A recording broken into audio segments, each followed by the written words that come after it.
Back on Tiger pregame and joined now by Coach Todd Rice. Clay Center, 3 straight victories. All have been comfortable victories. The latest coming against Wamego, another league win. And on homecoming Friday night, you guys came out and just kind of got after it. We've talked about setting the tone, and you guys did it again. Yeah, I think we did. It was a real tribute to our kids and their focus and ability. You never know with homecoming week, with all the activities going on, and we had a different practice schedule last week with the heat and everything else. So I was just really pleased with how our kids came out and executed early in the game and really did a good job setting the tempo for the game. You had mentioned tempo going in when we talked last week, that it would be important. Your offense came out and just things are clicking right now. And not only is the timing and tempo good, your discipline is pretty impressive too, because your offense relies on your guys to not jump ahead of the game. Right, and just do their details on every snap. Worry about your stance, worry about your footwork and your pad level. And when Coach Wheaton came in, worked with us a couple summers ago, he's like, fellas, it doesn't matter what you run, it's how you execute it. And we continue to strive to improve those details, and that's just been a huge boost for our program. 300-plus yards, 245 of that on the ground. You get up big, you allow a late touchdown. The defense right in sync with your Tiger offense, doing some great things as a unit, and I think that's so important. We talked about it on the locker room show earlier this week. When guys know that they do their job and they can count on the other guy to do their job, it's that old who's holding the rope. Seems like all hands on deck right now. It is, and just that's everybody trusting each other, and guys not trying to do somebody else's job, because things can unravel pretty quick defensively if, someone leaves their gap or, doesn't use their technique, and then you create a seam, and then pretty soon somebody tries to, convert or, make up for that. So 11 guys willing to play for each other and just working on their run fits and, just being one piece of the puzzle. Same thing on offense. Our guys have done really well not worrying about who's making the plays, but making sure they contribute so those plays happen. And the balance on your offensive side, both running the football and passing the football. There were 4 passes. I think they were to 4 different guys on Friday night, and the same way with your ground game right now. Yeah, and we've talked about that before too, that, this is a team offense, and depending on what the defense does, whether that predicates more inside running to the fullback, whether it's with the quarterback, whether it's with any one of our skill players, again, that's just buy-in from the guys and what we're doing and part of being a team, and, it's really been a strength for us this year. Let's talk about this Bulldog team you guys will face. The 2 losses they've had this season have been to Rossville and to Abilene, and they played them tight. Everybody in football, high school football, knows how good those 2 teams are. This is an impressive team that really is built around defense. It is, and those guys have been 2 or 3 year starters. And, first couple of years Coach Hewer was there, they went 0-18. Last year they had a breakthrough year, ended up making the playoffs, and I think they won 4 games. And now they got all those guys back, and they got some good young talent. They've got 60-plus guys on their roster, 30 of them being freshmen. Unfortunately, it's kind of getting back to some of that Marysville style of football. They're going to be physical and play with confidence, and, it should just be a great matchup. It's been a great rivalry over the years to see that team 2-2 and 2 straight. Clay Center now 3-1, 3 straight. I mean, it's one of those I think people across the league and maybe across the different divisions will pay a little attention to this Friday. Yeah, I think so. And, I think Marysville made a pretty good statement with, almost beating Rossville. And, in fact, they were throwing the ball into the end zone from about the 10 that had a chance to win it. And, everybody knows, like you said, how good Abilene is. And, right now as we look at this, it's the winners right there sitting at the top of the league and an opportunity to play for a league title. It has been really, really fun to state the obvious, Coach. Let's keep this thing going. All right, thanks a lot. Back with more on pregame in just a moment. Oldie Seed has soil-specific seed to fit your soybean acre's specific needs. Soybean varieties with excellent SDS, stress tolerance, excel on high pH levels, and salt excluders that will not limit your yield potential. Oldie Seed is your trusted supplier for high-yielding soybeans built to fit your specific needs. Call your Oldie Seed representative today at 877-692-4555. That's 877-692-4555. If you're an experienced over-the-road truck driver looking to step up to a strong, well-established company and one who treats their employees right, TSI Kansas invites you to join our family of drivers. We're looking to add more qualified Class A CDL drivers to our ranks. See, after working for TSI Kansas for many years, John and Sandy Link and I now own the company, and we're dedicated to keeping our company strong. I'm Jason Hall with TSI Kansas Incorporated of Clay Center. Crop Production Services take this opportunity to thank their customers for their continued support and for the confidence placed in them. They don't take this privilege for granted and will keep working as a team with the common purpose of providing best-in-class services to all their customers. Crop Production Services also recognize the unity of our high school and college teams, building stronger partnerships together. They all know that your support and trust is the foundation of their success. Thank you from Crop Production Services. In addition to a full line of grocery, meats, produce, and dairy, Ray's Apple Market also features a deli and bakery, specialty gourmet food items, and gasoline pumps. They committed to stocking their shelves with everything families need to save time and money looking for it elsewhere. From baby food to diapers, beauty supplies, and pet food, you'll discover Ray's Apple Market has the items you need to manage your household efficiently and affordably. Ray's Apple Market, open till 10 p.m., 7 days a week. Clay Center Marysville football has had some great showdowns over the years, and for tonight's matchup, the NCKL and for Clay Center and Marysville, this is going to tell a lot to a lot of people. I talked to Coach Todd Rice earlier in the week, and I said, I think there's going to be a lot of people, maybe across 3A and 4A Division II, and certainly across the league, looking at this score very, very closely. Welcome to the Black Squirrel City from Marysville. Rocky Downing along with Dr. Stat. Kerry Carlson with us tonight, making the trip over from, he's traveling all over the world to get here on this football Friday night. We have Bernie Fansell, our engineer, back at home, and, of course, Chet Carlson, 22nd year in the booth here alongside. And, as always, we appreciate that more than he could ever know. Chet, this rivalry has been a great one, and I know that Kerry's got some great or unique memories with the Bulldogs and the Tigers. I know you do as well. Tonight's football matchup is a really unique opportunity for both of these teams. For Clay Center, a win tonight, and they're in the NCKL title picture because Abilene comes next week. For Marysville, they kind of feel the same way because they let one get away from the Cowboys. Their two losses have come against state-ranked teams in 3A Rossville and 4A Division I Abilene. This really lines up to be a tremendous football Friday night. Well, first of all, aesthetically, every time I walk into this stadium, I love it. I mean, when I was a seventh grader, you know, the way it sets into the hill, there was something magical about it. It was the first stadium in our league that ever had this style of goalposts where it wasn't just the H style. Right. I mean, so it goes way back to things like that. But let's come to the current year. You are absolutely right. The only losses to either team are to state-ranked teams, right? I mean, in the first couple places of state-ranked, both teams are set up very well in the league, in the conference, and I say this phrase a lot when we're on Friday nights, but both of these teams know they can win against the other team, and both of these teams know they can lose against this other team, and that's the perfect matchup because that's how close it is. You know, I think Coach Todd Rice said it well during our locker room show during pregame tonight. He said Coach Hoyer came in here, and they went like 0-18, something of that nature, and it was tough to turn this thing around. He goes, it's a great football tradition school, Marysville. And he said, unfortunately, with a kind of a wink in his eye, they're getting that back. And we know what Matt Hoyer's done over at Hanover. Mm-hmm. Coach Hoyer here at Marysville is kind of doing the same type of thing.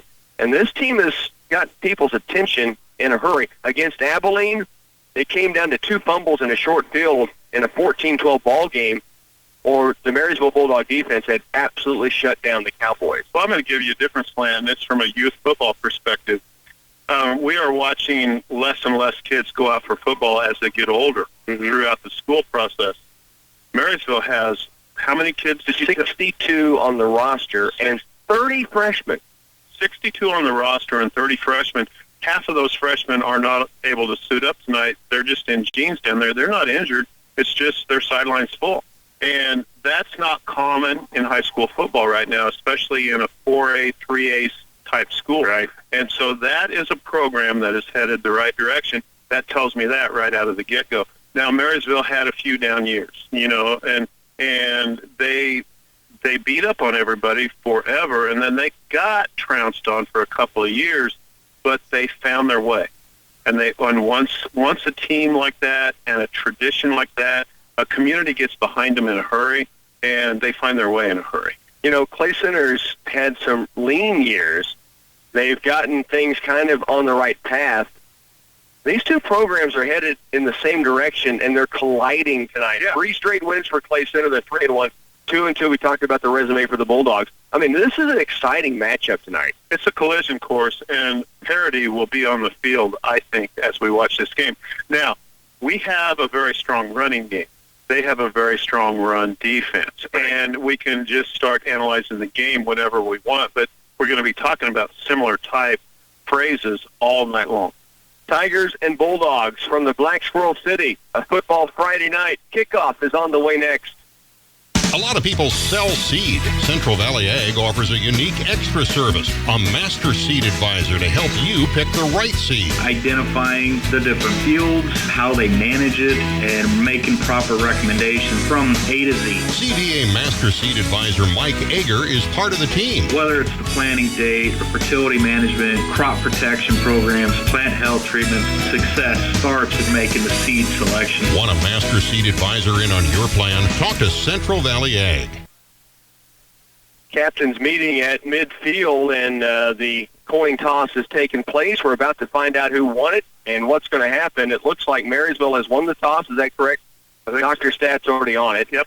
They won the toss, and they will defer. That seems to be the trend over this season thus far. The Tigers will take the football, so the offense gets going first. And really, I think this is a battle of wills. Both defenses are really sharp right now. The Bulldogs, obviously, they're known for their defense.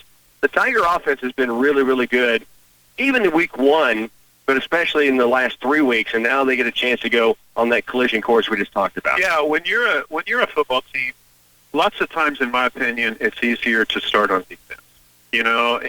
And if your offense and your defense are kind of equal, lots of times it's easier to start on defense, come out, make your statement, maybe bend but don't break, whatever it takes, get the ball back, don't give up a score. The offense, they have a lot of pressure on them because if they come right out, go 3 and out, I mean, you're already giving up the ball for the kickoff in the second half.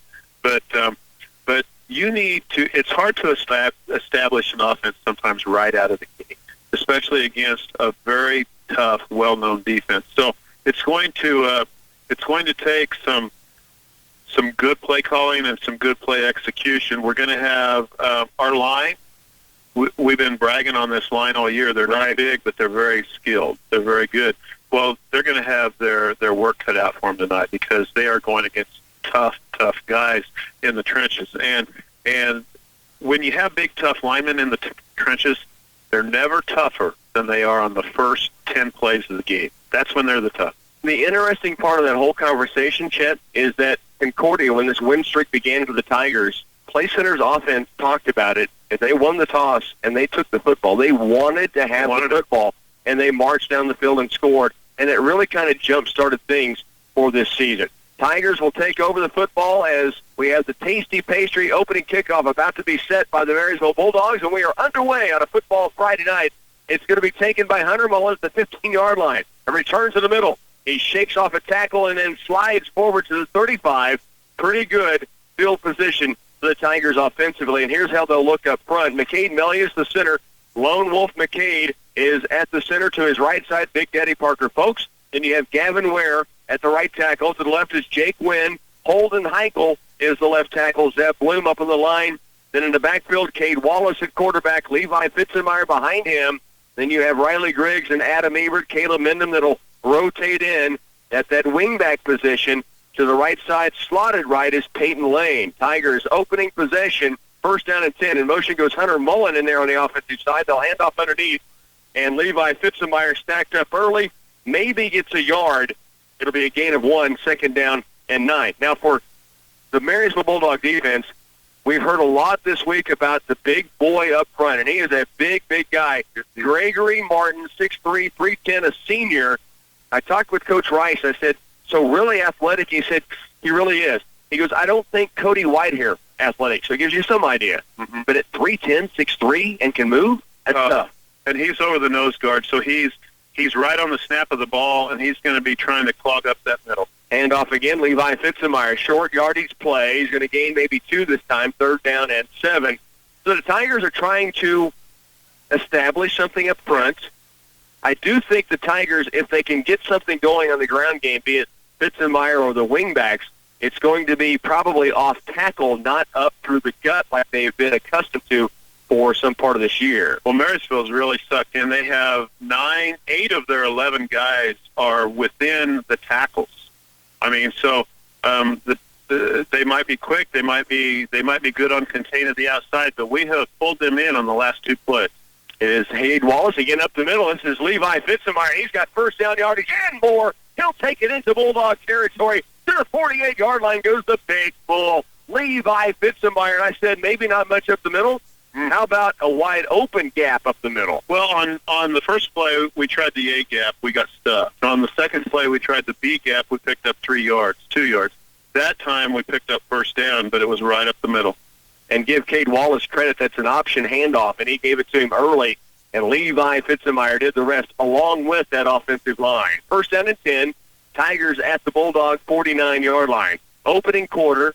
10-11 left to work. Handoff left side. Fitzemeyer again, and he's whipped down. Gets to the line of scrimmage, and nothing more.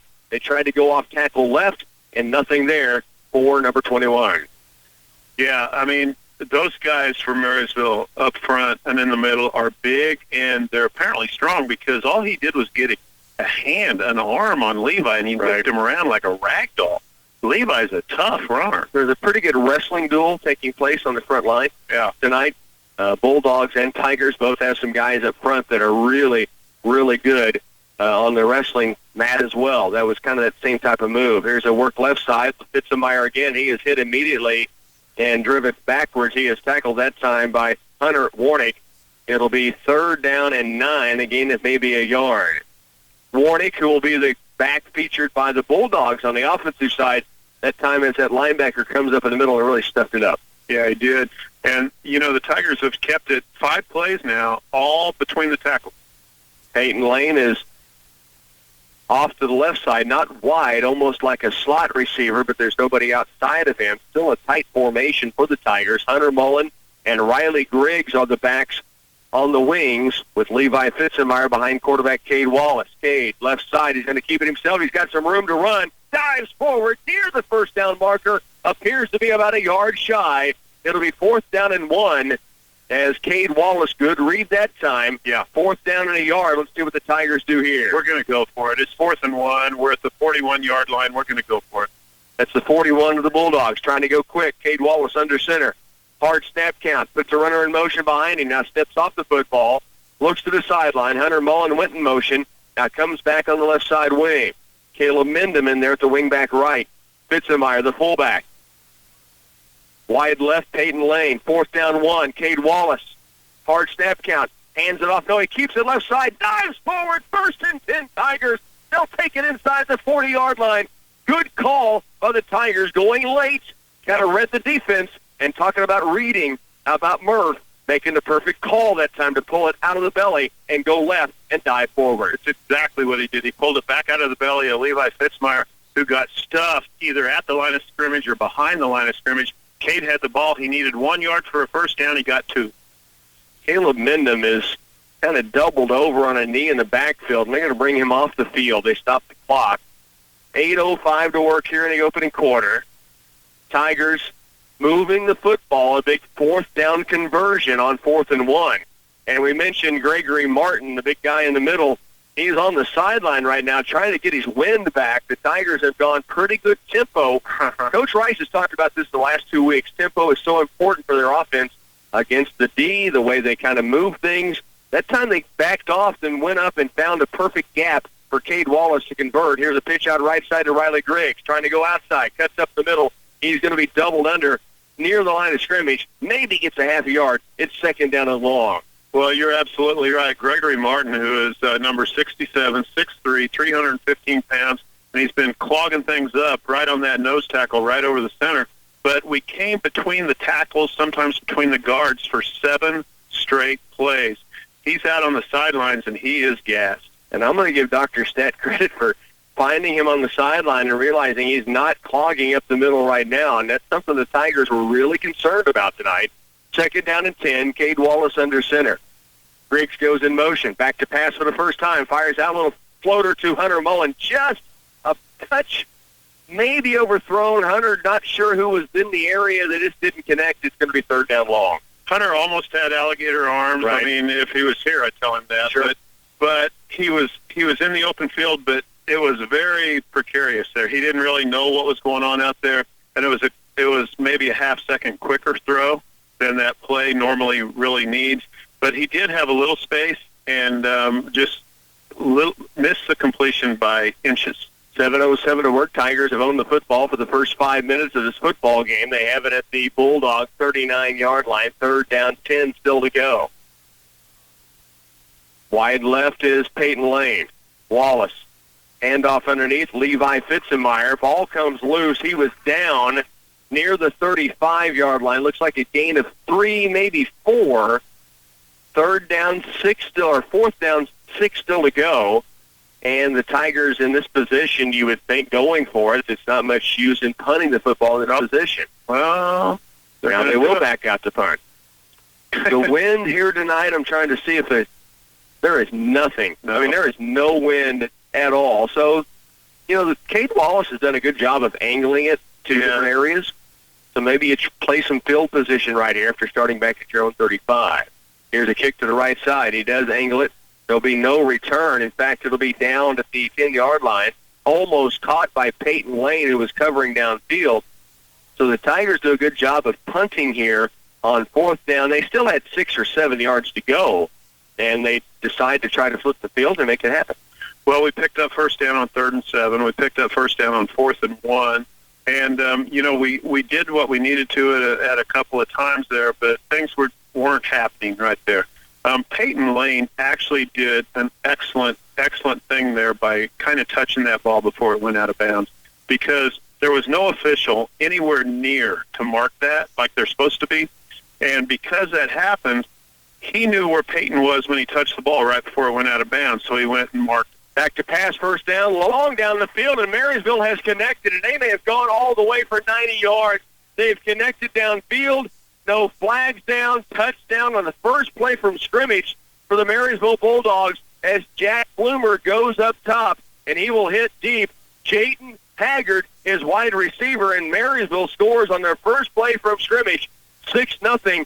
Holden Heigl was close to Bloomer, the quarterback, but he got rid of it, and nobody had a defensive play on Haggard that He was a step away from hitting the quarterback before he threw it, but he just got the throw away, and the receiver had a step on the defender, and then he just made distance and beat him to the end zone. So the Bulldogs, just like that, see the Tigers eat up almost 6 minutes of clock in this opening quarter, and the Bulldogs score from 90 yards away. Here's the extra point kick on its way up, and it is no good. So the Tigers do lead 6-0.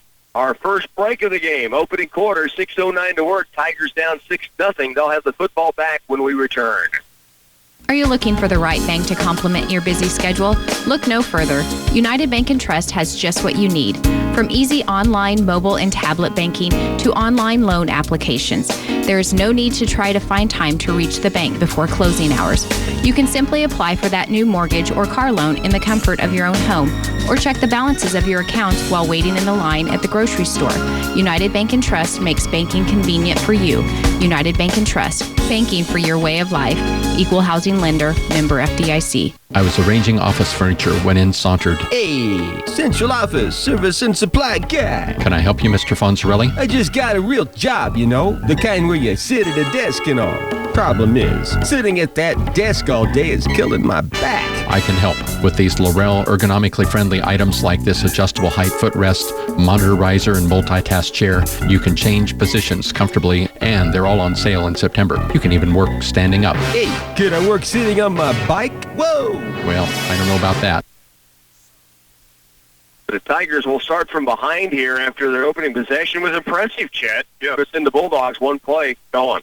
Well, we want to keep the defense off the field, but that's not how we want to do it. You know, that was a perfectly thrown ball. It was a skinny post pattern. I'll let you call this. Here's a short kick taken by an up back at the 30-yard line. Looks like Dylan Moon maybe had it, and returns it out near the 35-yard line, about where they took over the football last time. Right. I mean, we'll take it at the 35 any time. Last time, Hunter Mullen had to have a 20-yard return to get it out to there. That time it was a short kick, and we protected the ball for about 5 yards to take over there. That play by Marysville is a well-thrown pass. It was a well-caught pass. He didn't hardly have to break stride. It was a wide receiver from the right, and he ran a skinny post. So he's running upfield straight, then he kind of veers towards the middle of the field, catches it in stride, and just did not have to interrupt his run at all and just beat everybody to the end zone. Tigers taking a long time on this opening snap right now. They trail 6-0, 6:04 to work. Cade Wallace back in under center. He will turn left side. He's going to keep it himself. Darts forward after the 40. Gain of maybe 5 yards on first down. Maybe even 6, they'll call it. It'll be second down, 5 yards to go. So good start. Again, the Tigers moved the football. It just stalled out in Bulldog territory, and then the punt gave them a long field. The Bulldogs took advantage with a big 90-yard pass play. Heavy dose of Levi Fitzmeyer in our first possession. A run or two by Cade, a run by Riley. But that time, that time we come right out with Cade Wallace keeper. Here's Levi Fitzmeyer underneath, and he has stood up immediately, and the Bulldogs push him backwards. There's nothing there for Levi Fitzmeyer. He loses a yard. It's going to be third down and 5. We're trying to use Levi to develop the rest of our run game right here, and we're not letting a few stops stop us, because it can still develop. But, man, Marysville is stopping everything between the B gaps right now. They're stopping the A gaps and the B gaps. So it's Clay Center with the football. Again, they trail 6-0. Still 4:48 to work opening quarter. Cade Wallace, third down, 5 yards to go after that loss of 1 on the last play. Cade Wallace, option, keeps it, dives near the line marker. That's right on it. It'll be really, really close. Let's see where it's marked. They may even have to measure. In fact, it looks like they're already calling for the measurement to come out. Man, that's going to be close. I think he's going to have it by the stripe of the football. We would take it right now. The Tigers could use something positive after that big-time play with the Bulldogs. He called it. White Hat called it. First down and 10. Cade Wallace gets it done. Tigers move the football here. He's got somewhere to go. Keep this game moving tonight. So first and 10, football at the 45-yard line. Tigers down by a 6-0 score. 4.5 to work, first quarter of play. Team looks to the Tigers sideline. Riley Griggs in the backfield, along with, I think that might be Adam Ebro on the left wing, Levi Fitzmeyer behind. Here's Wallace, underneath handoff to Fitzmeyer, and he gets maybe a yard or two, and it's driven backwards from that point. Well, they have been giving us forward progress, so far in this game for the most part. I might disagree with one. Oh, we have a Levi Fitzmeyer still on the ground and very slow to get up. Coach J.D. Lane and Dr. Brad Pyle out to take a look. So we give us a chance here to take a quick timeout as well. Second down 9. Tigers have it at their own 41-yard line. They trail 6-0 under 4 minutes to work. First quarter of play here in Marysville when we come back. You must prepare for tomorrow and make ready the fields for next spring. At Wilbur Ellis Reed Seed and Feed, we're not psychic, we don't read palms or cast spells, but we do read fields, see what works, and offer you the products we know will help with your profit potential. We start with cleaning up the weeds, adding residual for control into the spring, and apply fall fertilizer with or without stabilizers for a head start to next year's crop. No magic, just simple, straightforward solutions. We are Wilbur Ellis, Reed Seed and Feed. Levi Fitzenmeyer, the injured player down for the Tigers, and he has come off to the sideline right now and very gingerly walking his way to the Tiger sideline. So play center without Levi Fitzenmeyer. They will bring Gavin Siebold in, who's had some great Monday nights in junior varsity action on the offensive side. So he's very capable, but really this will be the first varsity time we've seen Gavin on a football Friday night. Second down 9. Tigers trail 6-0. 3:35 clock ticking here in the opening quarter. Cade Wallace under center. Receiver to both sides. Works it underneath. We have a penalty flag down from the backfield. The back judge this time, and we have a delay of game. Is that right? That's weird after an injury timeout. Well, the clock seemed to jump into gear early, but nobody arguing on the play. It's second down 15. So now the Tigers have Anthony Atkinson inning to the right side. Short side or wide left or right side is Peyton Lane. Second down 15. Grigg starts in motion, then comes back off to the right side on the wing. Cade Wallace, your quarterback. Gavin Siebold in the place of Levi Fitzenmeyer in the backfield at fullback. They will option to him. Cade Wallace tries to go forward, does keep it, gains maybe a yard at best. It's third down and long. So now the Tiger offense kind of in that position where you're trying to get your leg extended again, right, Shed? Yeah, third and 14. It's a tough position for the Tigers. They're not quite to midfield. They're without their normal back. And, they're just trying to figure things out a little bit. That time, Cade made the read, and he kept the ball. They were all over him. Maybe a 1-yard gain. Third down 15. Atkinson inning right side. Lane left.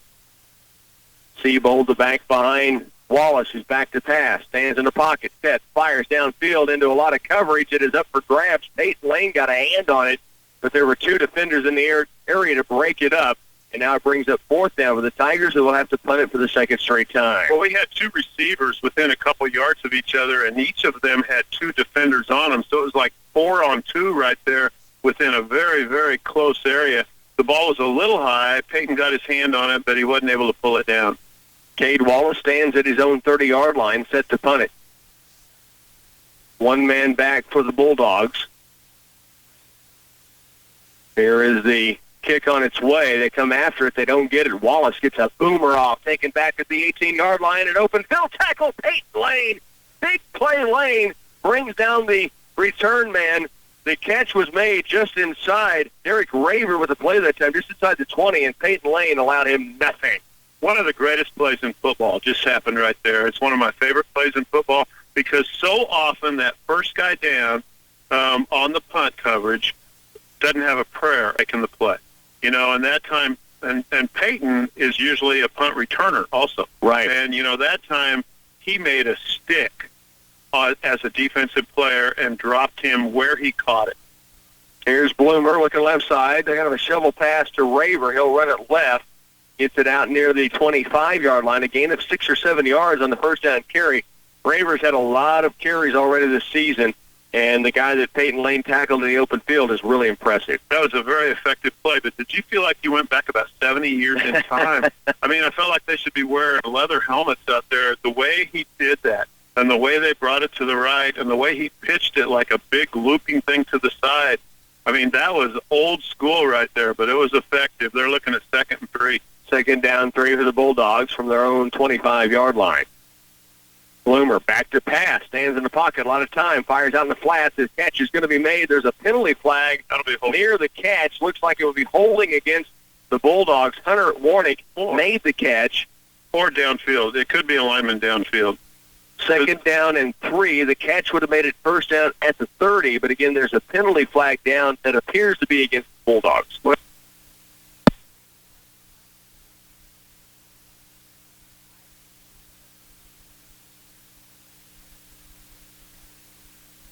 State Farm is proud to support the people who make this community great. From our kids clubs, sports, and organizations to local projects like the Play Center Zoo, we are proud to keep our dollars in our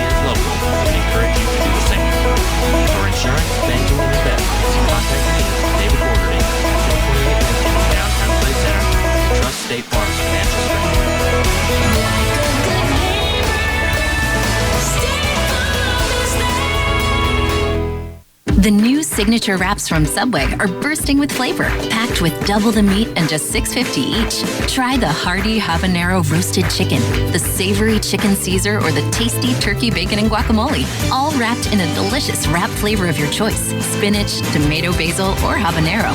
There's also a roasted red pepper hummus wrap for veggie lovers.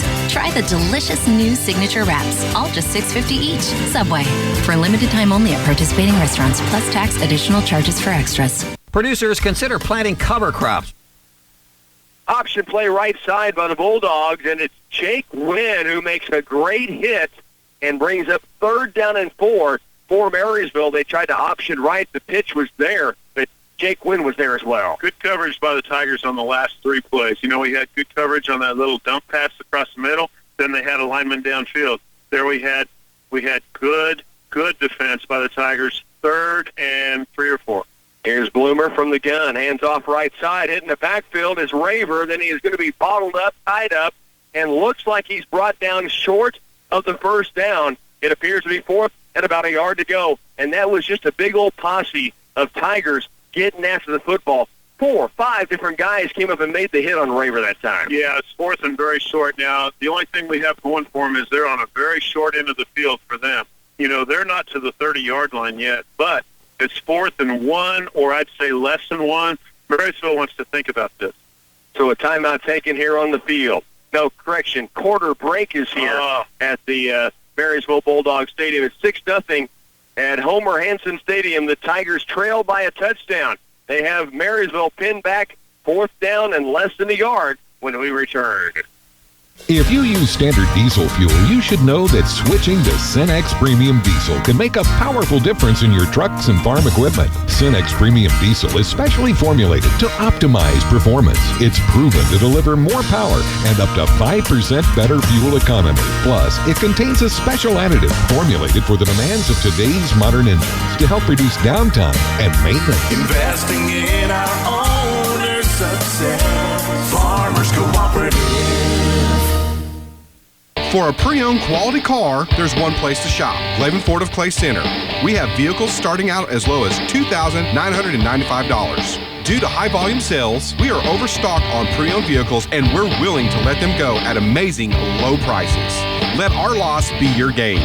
We stand behind our product and we stand behind our amazing customers. We are home of engines and oil changes for life. So come see us and check out this great selection of pre-owned vehicles and shop us online at GlavinFordofClayCenter.com. To the second quarter we go. The Tigers down 6-0. They have the Bulldogs pinned back at their own 27-yard line. 4th down, about a yard to go for Marysville. They will line up in a punt formation, but I would say be very, very cautious in case, in fact, the Tigers have nobody back to return. Now, they will quickly drop Peyton Lane back. Bloomer, the quarterback, is the punter, and he will punt it away. So the Tigers get a good stop. Peyton Lane is going to let this bounce at the 40, and Clay Center will take over at their own 37-yard line. Big defensive stop after that first play by the Bulldogs. Absolutely, and I was very nervous about Marysville going for it there. I mean, if they fail, we have amazing field position, right, but we haven't stopped them for a yard very often. They just didn't want to play the odds with the field position they would be giving up there. But then we got lucky on the punt. I mean, he got a pretty good punt away, but it just died. It killed. It did not get any overspin, any bounce, and it bounced sideways. So the Tigers taken over at about the 39-yard line. Clay Center from their own 39 is where it's marked down. Cade Wallace goes in under center. In motion goes Ebert. Back to pass. Wallace hitting the backfield, and he is doubled down. Big hit by the Bulldogs. The sack in the backfield by Marysville. And quite honestly, Cade Wallace had no chance to even look downfield off the play action that time.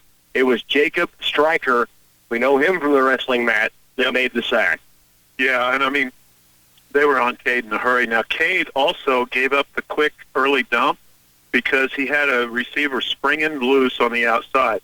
And if Cade could have had another second and a half, that would have been big. That would have been big because he was open and free over there. Just underway, second quarter. Tigers down 6-0. Right side work. They hand it off underneath. This is going to be a short yardage play for the Tigers. The handoff from Cade Wallace to Gavin Seabold, and We'll have to get an eye on the sideline to see what's up with Levi Fitzemeyer. He went out with an injury. We haven't had him back on the field since he left the ball game. Just under 11 to work, second quarter. Tigers down 6-0, now faced with third down and 12 after a 3-yard gain by Gavin Siebold. Well, when Levi left the field with that injury, lots of times you get your hopes up when a kid gets up and walks off with his own power that quick. But he was hobbled, and he is tougher than most kids. So I think he got up sooner than most kids and walked off sooner than most kids, but he might be a little late up. Here's Wallace left side, and he is caught in the backfield. He tried to option. He had no chance for the third option. He pulled it out of the belly of Siebold, started left, and had a defender all over him. The Tigers are going to be forced to send the football back the other way with a punt again. The last 3 downs, the Tigers have had to live with a lot of defensive players in their own backfield very quickly. So that's got to be fixed, and we have to be able to fix that to be able to play out this game. Cade Wallace back at his own 25 to punt it. He will get it away. Line drive kick's going to bounce at the 35 down to the 30, then rolls all the way to the 26-yard line. A couple of scores for you here from around the area. The Wakefield Bombers had a 39-yard TD pass from Skylar Merritt to Andrew Rothfuss, and then Justin Carver, a 53-yard touchdown run. So the Wakefield Bombers looking for their 4th straight win. Also, Abilene leads in their matchup tonight in a 6-0 ball game right now. They are facing off against, to get this right, Concordia this evening on the road at Con. So Abilene up 6-0. That's after 1 quarter of play. Here the Bulldogs lead 6-0 over the Tigers. There's 9:46 remaining here in the opening half of play. Bloomer from the gun. Warnick behind him. He'll hand off underneath, and Parker Folks stands him up and drives him backwards. Big Daddy on the play defensively. Maybe a gain of a yard. That was a great stick. He hit him right in the chest. And just took control of him and drove him backwards. Like a tackling sled, then just kind of drove those toes into the turf and kept driving backwards. They call it a gain of 2. I'm surprised they gave it that much forward motion. It'll be 2nd down and 8 yards to go. Tiger defense trying to give him a chance to get the football back. Here's an option right side. Bloomer's going to keep it, and he is hit by Adam Ebert toward the sideline. He'll gain 4 or 5 yards. Adam Ebert, Jake Wynn on the play. Peyton Lane helped clean it up. It'll be 3rd down, 6 yards to go. Both of these teams have moved the football. Mm-hmm. Both defenses, though, have made some really big plays outside of the one touchdown pass on the very first possession by the Bulldogs at 90 yards. Oh, yeah. Tiger defense done pretty good stuff, No, too. they've done really good. Those hits on the sideline are so fun as a defensive player. I know those kids are having fun with that. Lots of times you're giving up 2 to 3 yards each time you do, however.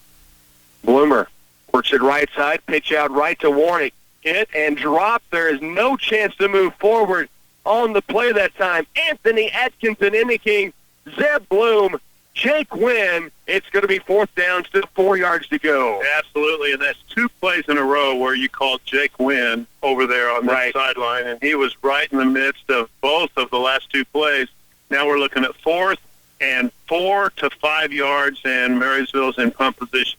However, the Tigers have to move on the ball and not on a hard count. 8:30 left to work, first half of play. Tigers get the football back here. They have 2 back to receive. And they are going to roll it right. Rugby kick to the sideline. Tigers should have great field position. Let's see how far forward the official comes. That should be out near the midfield stripe, possibly. Let's see where they mark it at. He's marking it at about the 43. And that will be just fine. That's a great opportunity. Bloomer that time, who was the quarterback and the punter, kind of caught it, ran as if there's something there, I'll make it play, but otherwise I'm going to rugby kick it. The White Hat just moved it out to the 49. That's about where I kind of anticipated it being. So the Tigers get great field position with 8:18 to work first half, down 6-0. We'll see if the Tiger offense can get this thing churning. Well, and the reason you said that, and I agreed with you, was that ball shot out of bounds immediately. Right. And most of the time it was in the air, it was out of bounds. Tigers have the football, 1st and 10 from their own 49-yard line. Cade Wallace puts Adam Ebert in motion. They'll pitch out right to Ebert. Ball is bobbled now on the floor, and Marysville has got the football back. The pitch right, Ebert just had it hit off his chest pads. He never could gather it in, and the Bulldogs were right on the play. So Marysville gets the first turnover of the game. That's their second really big play of the game. Yeah, and he never really had it. He was rolling to his right out of the backfield to take the pitch. He never really had it. He was getting hit right in the chest himself that time as he's trying to lean back to his left to try to pull that ball back in. But he was hit so hard by the tackler. The same tackler was the guy that recovered the ball. Right. It was 8:15 now to work in the second quarter. Marysville takes over at the Clay Center Tiger 43-yard line. Bloomer back to pass after the turnover, looking downfield. Fires out sideline right. The ball is going to be caught, and then the run downfield taken inside of the 10-yard line goes Jayden Haggard. There is a penalty flag. In fact, two, one behind the play, one in front of the play. Be interesting to see these calls. The football taken down near the 7-yard line. I'm thinking it's two different calls. Haggard had the catch and then was able to get by a defender. Illegal touching called against Marysville. Does that mean Haggard was out of bounds and came back in play? Yep. So Jayden Haggard obviously looped outside the right sideline, came back into play. Now I see the official's hat that was thrown. Yep. That was really early off the pass route, Chet. You notice where the official picked. Yep. For those that don't understand, an official, if something like that happens, will throw his hat down to mark where the player went out of bounds and then throw the flag later.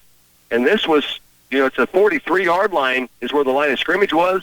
The hat was thrown at about the 38, so that was about 5 yards into his routing. Yeah, he went out of bounds right away. And he caught that barely in bounds, but it wasn't a penalty till he caught the ball. First down, 15. Bloomer. Handoff underneath. This is going to be Warnick, and he's got some room to run to the 40, down to the 35-yard line. Finally drug out of bounds by Riley Griggs. But a big-time run on 1st and 15 by Hunter Warnick. And this is going to bring up maybe a first down play. Let's see where they mark this at. It's going to be very, very close to the chains. They marked it as a second down, and now they're going to move the chains. It's 1st and 10. Well, the Tigers had just come off of two consecutive 3-and-outs on defense. So the Tigers have been making the stops on D, two consecutive 3-and-outs, gave up the 15-yard run here for first down. Warnick behind Bloomer from the gun. He will turn, handoff underneath again.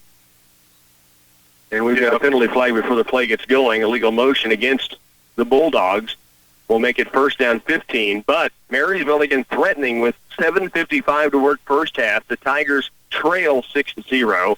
Marysville will have it at the Clay Center Tiger 38-yard line, first down 15. Well, Marysville has been making a lot of things happen in this game, off and on.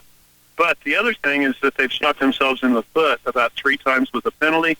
That time helped us out a little bit as well. So every time that happens, it gives the Tiger D a little bit of a chance to regroup. First and 15, Marysville at the Tiger 38-yard line.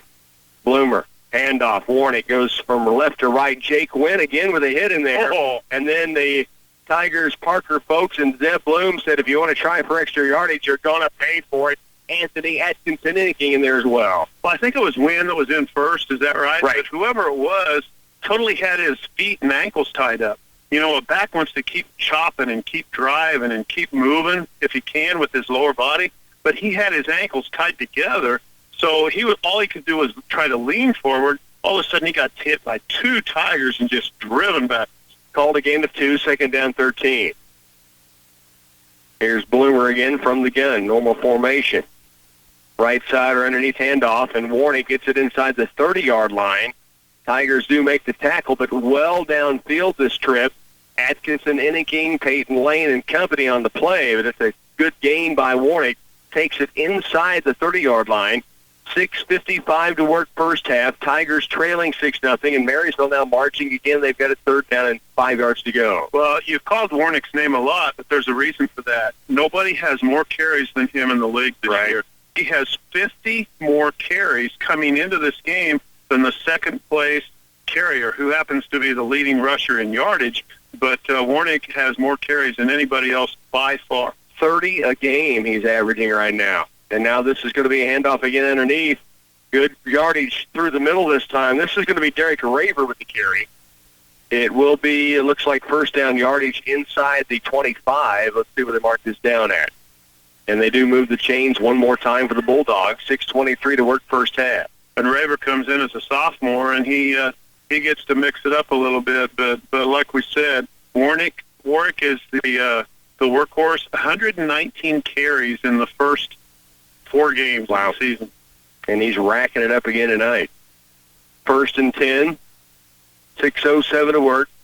First half. Bulldogs lead by a touchdown. Back to pass Bloomer. Rushed out of the pocket by Hunter Mullen. Throws across his body. Had a receiver, and it's dropped downfield.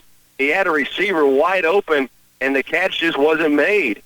Yeah, he was wide open, and it hit him in all 7 of his hands, and he still couldn't make the catch. And, it was maybe down at his knees, but he still, he just had too wide open of a catch. And I think he was thinking about how he was going to turn and how close he was to the goal line.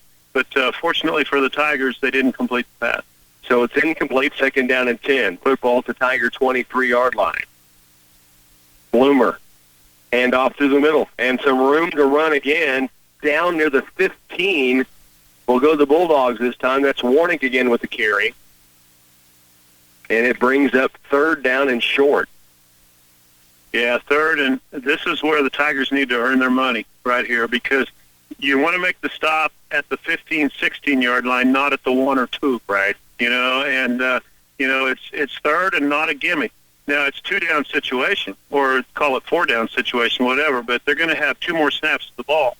You want to make him snap it twice to get the first down, though. Pitch out right side. Warnick being chased in the backfield, and he is dropped. Big-time play. Gavin Ware shoots through and will drop him for about a yard loss. So they'll make him snap it again and make it a little bit longer on this 4th down play. That was a huge tackle. That was beautiful. Gavin's been playing since he was a freshman on Friday nights, and he's been looking like an upperclassman since he first entered his first game. That time it was unassisted, a solo tackle for a loss. He got to the ball as fast as the running back did on that pitch. It was beautiful. Like a missile shooting through there. Gavin Ware. And now Marysville wants a timeout on 4th down and 4. We will break as well. You're listening to Tiger Football on 100.9.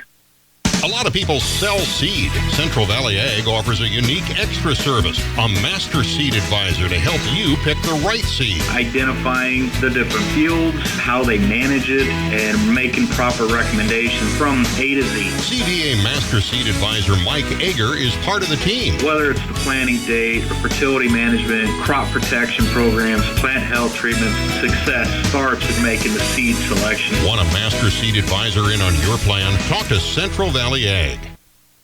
Back once again, we bring you to Marysville as the Clay-Center Tigers down 6-0. Before we get back to action, I want to remind you of the Green Team Cars halftime show coming up.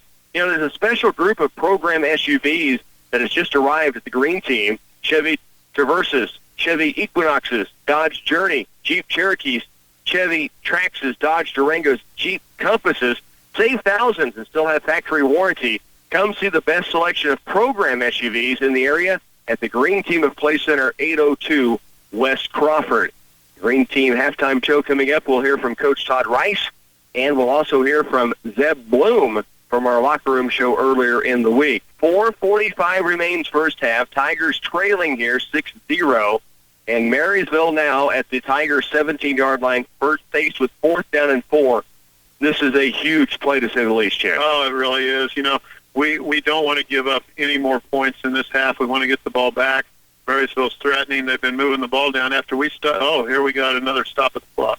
Now the Tigers see the Bulldogs go to trip formations for the first time. We knew this set was coming. Yep. But with this, I think the Tigers understand how big of a play it is, right? Well, I like the timeout. I do too. Let's talk about it, make sure we got things covered as we talked about at practice this week, and then go out and try to execute.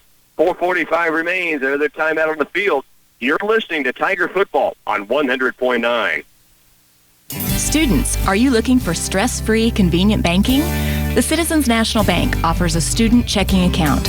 When you open your student checking account with CNB, you'll have all the benefits to make banking easy, such as a debit card, online banking with e-alerts, and mobile banking with the branded CNB app.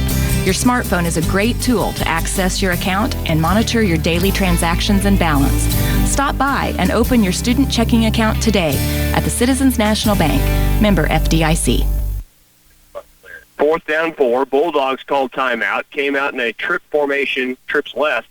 Tigers saw it, called their own timeout defensively. As we said going into, to state the obvious, this is a big-time play. Well, I like that timeout a lot because we weren't ready. I mean, we're ready for them to come in that formation as a game plan, but not when they did it. And so the Tigers needed that timeout. Here we go. 4th down 4. And it's going to be Bloomer back to pass. Stands in the pocket, fires out. The ball is tipped, and it's incomplete. That is Anthony Atkinson inning. The Ant-Man strips up, and he knocks the football down. Incomplete. Tigers take over. With his athleticism, you know he only got his fingertips on that ball because he's 6'3", and he has and with his athleticism, he's the kind of guy that could even intercept that at the line of scrimmage if he gets 3/4 of his hand on that ball. And if he does, there was some room to run. Yeah. But the big-time play is that he knocked it down, and the Tigers get it back, still down by just a 6-0 margin. And after the turnover by the Tigers, Bulldogs unable to take advantage. Clay Center has it back. They'll start from their own 16-yard line, 4:40 to work, first half of play. Cade Wallace under center. Turns right side. He's going to option, keeps it, and he is hit and punished near the line of scrimmage. Just not much there, and not enough time, it seems like right now, to make the play. So 2nd down and 11, a loss of maybe a half a yard. Bulldog defense as good as advertised thus far. Yeah, they really are. The Tiger offense is looking for something that can work. They're going to talk about it here in about 4 minutes in the locker room as well. And we have a lot of coaches up top that are trying to figure this out also. But, we moved the ball early, not since. Hand off right side, and Levi Fitzemeyer back in the game, and he's breaking out to the 40, 45-yard line. Ball pops loose into the sideline. Bulldogs pick it up, and Clay Center's turned the football over for the second time tonight. Levi Fitzemeyer just back in the ball game. He gets it out to the 45, 50-yard line, and the ball just popped out from behind, and Marysville scooped it and moved it back the other direction. And Bulldogs have the football again. Oh, man, poor Levi. He makes a 30 to 40-yard run, and he kicks out into open field. And as he gets caught, there was kind of a chop on the ball from the side, and that knocks it loose. And Marysville, the gods were on their side because you never know how that football is going to bounce. And it bounced right up into the arms of a Marysville defensive player. So the Tiger defense called on again. 3:52 to work here in the first half. Now we've got an officials meeting. And the Tigers sideline out to talk with the official right now. A late hit that we're hearing may have taken place that Coach Todd Rice, he met the White Hat almost at the 50-yard line midfield. He was so livid. I think he was past the middle of the field towards this other side of the field. Right. And the White Hat's trying to escort him off while he talks to him, but Todd has something he wants to say to him. And it's been marked down, and the official still trying to talk it over with him. It's going to be Marysville's football at the Clay Center 45-yard line. 3:52 to work here in the first half, and that's a second turnover now by the Tigers in this opening session. Boy, Levi Fitzemeyer, what a great run. Just back on the field. Oh, man. He breaks free. He gets out to the midfield stripe, and that ball popped up in the air. It was suspended for a while, and as you said, took a bounce like a guy at the free throw stripe, bouncing it to himself. I mean, the Marysville Bulldogs just caught it in stride. Fortunately, the Tigers were there to make a play. Well, he was just back in the game, and so usually when a guy breaks free like that, you're looking at a bigger picture. I'm looking at the lower half of his leg because I'm trying to figure out how. Right. I wasn't sure exactly what his injury was, but I'm trying to look at how he's running, and he cuts out into open field. Then all of a sudden, I look up, and as he was closed on, that ball was popped loose. It'll be 1st and 10 Bulldogs at the Tiger 45-yard line. So Clay Center's defense stands up, stops on 4th down, deep in their own territory. They get some field position back, but now the Tiger defense called back on again. Well, field position is important, and this same defense stopped them 3 and out twice before before that last success by Marysville. But here we go. I mean, both teams think they can get it done against these other guys. First down 10 Bulldogs. Bloomer from the gun.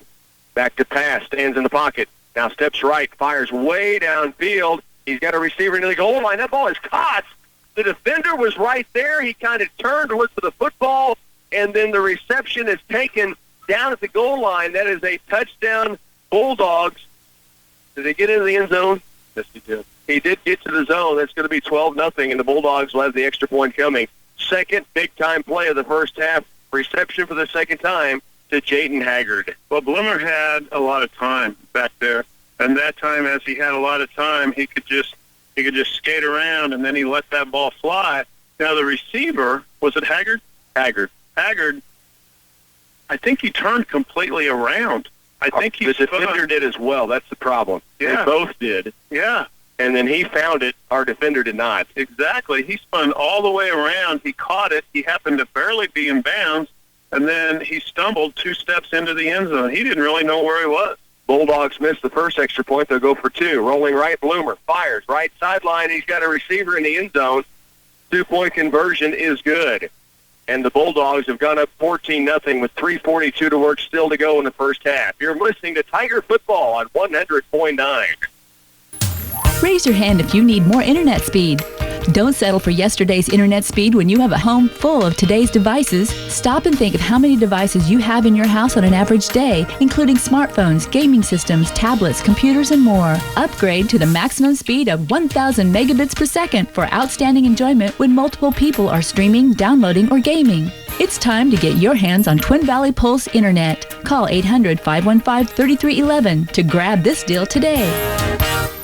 Tiger Football on KCLY is brought to you in part by Subway of Clay Center, CS Precision Ag of Clifton, Clavin Ford of Clay Center, Patterson Health Mart Pharmacy and Radio Shack, Central Valley Ag, Citizens National Bank of Clay Center, Greenleaf, Belleville, and Concordia, Twin Valley, Geisler Roofing and Home Improvement, State Farm Insurance, Dave Borgerding, agent, and Oldie Seed Farms. 3:42 remains here in this first half. The Tigers down 14-0, and Marysville has 2 scoring drives. Both of 1 play each, Chet. Both through the air, 90 yards on one, 45 on the other, and that's unreal what the Bulldogs have done. It really is. You know, we had the stop of the game with 4:40 to go in the second quarter. Now with 3:42, they get a quick score. Wait, the stop of the game and maybe the run of the game. Yeah, absolutely. And then 1 minute later, here they are. Here's a short kick taken by an up back at around the 34-yard line. That's where the Tigers will take over. Dylan Moon received the kickoff that time and was able to gather it in, started upfield, and was hit and knocked backwards. But Tigers take over with decent field position. You know, everything swung in the Bulldogs' way right now. 2 turnovers against the Tigers, 2 big scoring plays by the Bulldogs. Outside of that, it's been a knockdown, drag them out, grind it out type of football game. If the Tigers could find a way to get to the zone before halftime, this game could take on a whole new field. It really has. It's been a 3 yards in a cloud of dust type of game, except for a couple of very unique, weird burnout plays. Cade Wallace puts Griggs in motion. He's going to keep it himself. Takes it to Fitzenmeyer. He gets it back to the line of scrimmage, maybe a yard forward. It's going to be second down and 9. 3:27 to work, first half. Tigers trailing here, 14-0 to the Bulldogs. Second down, 9. Zeb Bloom goes tight end right. Wide left, short side of the field, Wyatt Alexander. Levi Fitzenmeyer back in there in the fullback position. He had to sit for a while because of an injury, but is back on. Cade Wallace goes under center. He will turn right, hand off underneath. Fitzenmeyer's got some room to run, and he breaks free again. Midfield stripe, hit from behind, drops at the 44-yard line, goes the big bull, and the Tigers have moved the chains. Now with 2:51 to work, they have it at the Marysville 44. I'll tell you what, the Tigers and their coaches have been seeing something there the whole game. And, you know, we get Levi back in off of injury, 2 straight plays, he breaks it from right up the middle. And, you know, it's there's something there, you know, and so the Tigers are sticking to it, and we're going to try to make something happen. At the Marysville 44. 2:38 to work here in the first half. Tigers trail by 2 scores, but are moving. Griggs goes in motion. They'll pitch out right side to Riley Griggs. All right, so I think it's the grain now, moves it outside, and then is dropped in the backfield. He'll lose 4 yards. It brings up second down and long. Yeah, and that's tough. When you run that type of play, you got to make that corner, and if you don't make that corner, Marysville's going to string it out, and they had all the defenders out there.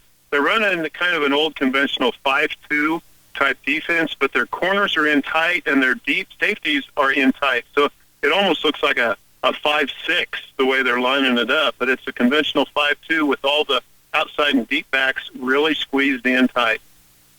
Second down, 14. Under 2 to work. First half. Cade Wallace pitches out left side. Ball caught in the backfield and in trouble. The Tigers will be dropped for a bigger loss, trying to go left side on an option play pitch to Hunter Mullen. Just nothing there. It'll be third down and long. 1:35 to work here in this first half of play. Third down, 17 to go. Wow. So the Tigers had the big run by Fitzemeyer through the middle. And 2 plays outside, and the Bulldogs shut it down. Now Clay Center is going to spread the field. They have 2 receivers wide right. Atkinson, Inningking, and Lane. Wide left is Wyatt Alexander. Third down, 17 to go. When we spread the field like this, they look like a conventional 5-2 defense as well. Here's Cade Wallace, handoff underneath. Not much there. Bulldogs stayed at home. Tigers tried to spread the field and find something up the middle, and it wasn't there. 1:02 to work, and that brings up fourth down and long. Fourth and long, and where we are with the clock here, I think, the Tigers are going to talk about it, but I think they're going to punt, try to pin Marysville back at that end of the field, but also, who knows? You got to kind of protect where you're at. Even though you're down, don't let something crazier happen, would be my guess. Fourth down and long, 1:02 to work. Again, a reminder, Green Team Cars halftime show coming up. We'll hear from Zeb Bloom. Crash is on the way, and along with Coach Todd Rice. Remember, a special group of program SUVs has just arrived at the Green Team. Chevy Traverses, Chevy Equinoxes, Dodge Journeys, Jeep Cherokees, Chevy Traxxas, Dodge Durangos, and Jeep Compass. Save thousands and still have factory warranty. Come see the best selection of program SUVs in the area at Green Team of Clay Center, 802 West Crawford. Timeout taken here by the Tigers. 1:02 to work, trailing 14-0.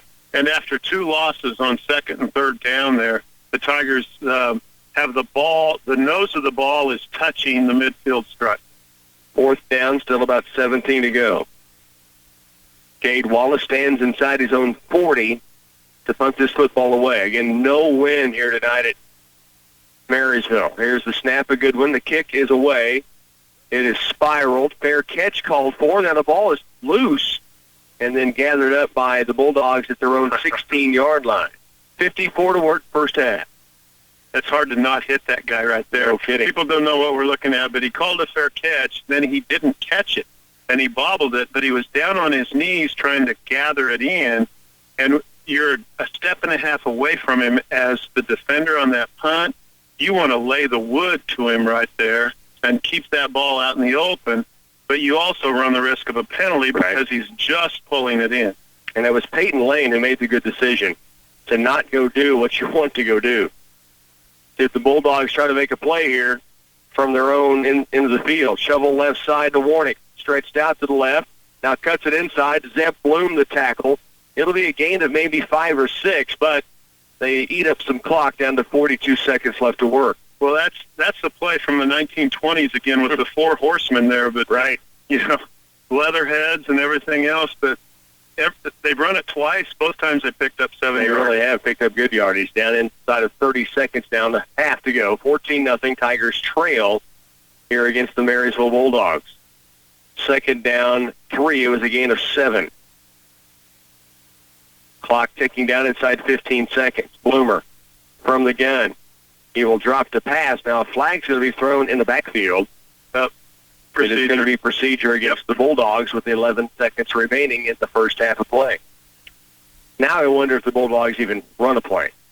If they could reset this, start the clock, and just say, let's go with a 2-touchdown lead. We'll see. If I were them, I'd throw a deep pass. They're 2 for 2. Well, I understand that, but it's not on first down. That's true. 11.7 seconds left, first half. Marysville with the football at their own. Now the clock goes back into motion. Bulldogs do go up to the line of scrimmage, down to 5. Now to 3 seconds, 2, 1, and they will not get a play away. We're headed to halftime. Tigers will trail 14-0. Green Team Cars halftime show is coming up next. Oldie Seed has soil-specific seed to fit your soybean acre-specific needs. Soybean varieties with excellent SDS, stress tolerance, excel on high pH levels, and salt excluders that will not limit your yield potential. Oldie Seed is your trusted supplier for high-yielding soybeans built to fit your specific needs. Call your Oldie Seed representative today at 877-692-4555. That's 877-692-4555. Trucks, and more trucks. We've got them here at Glavin Ford of Clay Center. Hi, I'm Jeremy Glavin. May I have your attention, please? This just in. Glavin Ford of Clay Center is offering 0% financing on all new 2016 vehicles for 72 months. We have an amazing selection of... This unbelievable deal has been extended through the end of September. With that deal, I promise you there's a perfect one for you. Help us move them on out, and we're going to keep them running for you. With our oil changes for life and our engines for life, we're Glavin Ford of Clay Center. Oldie Seed has soil-specific seed to fit your soybean acre-specific needs. Soybean varieties with excellent SDS, stress tolerance, excel on high pH levels, and salt excluders that will not limit your yield potential. Oldie Seed is your trusted supplier for high-yielding soybeans built to fit your specific needs. Call your Oldie Seed representative today at 877-692-4555. That's 877-692-4555. It's amazing how much our economy is dependent on trucking companies who transport products from producers to consumers. TSI Kansas Incorporated has built a strong, reputable company by delivering valuable cargo for hardworking Americans who make the products to customers and consumers across the country. It's a vital role and one we are honored to do for your company. If you're looking for a dedicated carrier, we've got flatbed, vans, and reefers. We're TSI Kansas in Clay Center. This is a ball game that has been a grinded out, back and forth, defensive, knock them in the nose on both sides ball game outside of 2 plays, Chet. I mean, this has been the Clay Center Marysville showdown, and it's been anybody's ball game where both teams are just kind of in a slugfest, except for the 2 pass plays, the Bulldogs of 90 yards and 45. Both on first down, and the bad news is the short one was 45 yards. Yeah, no kidding. That's I guess, if you're going to split them up. But the first one was a beautiful, almost in-stride catch. Right.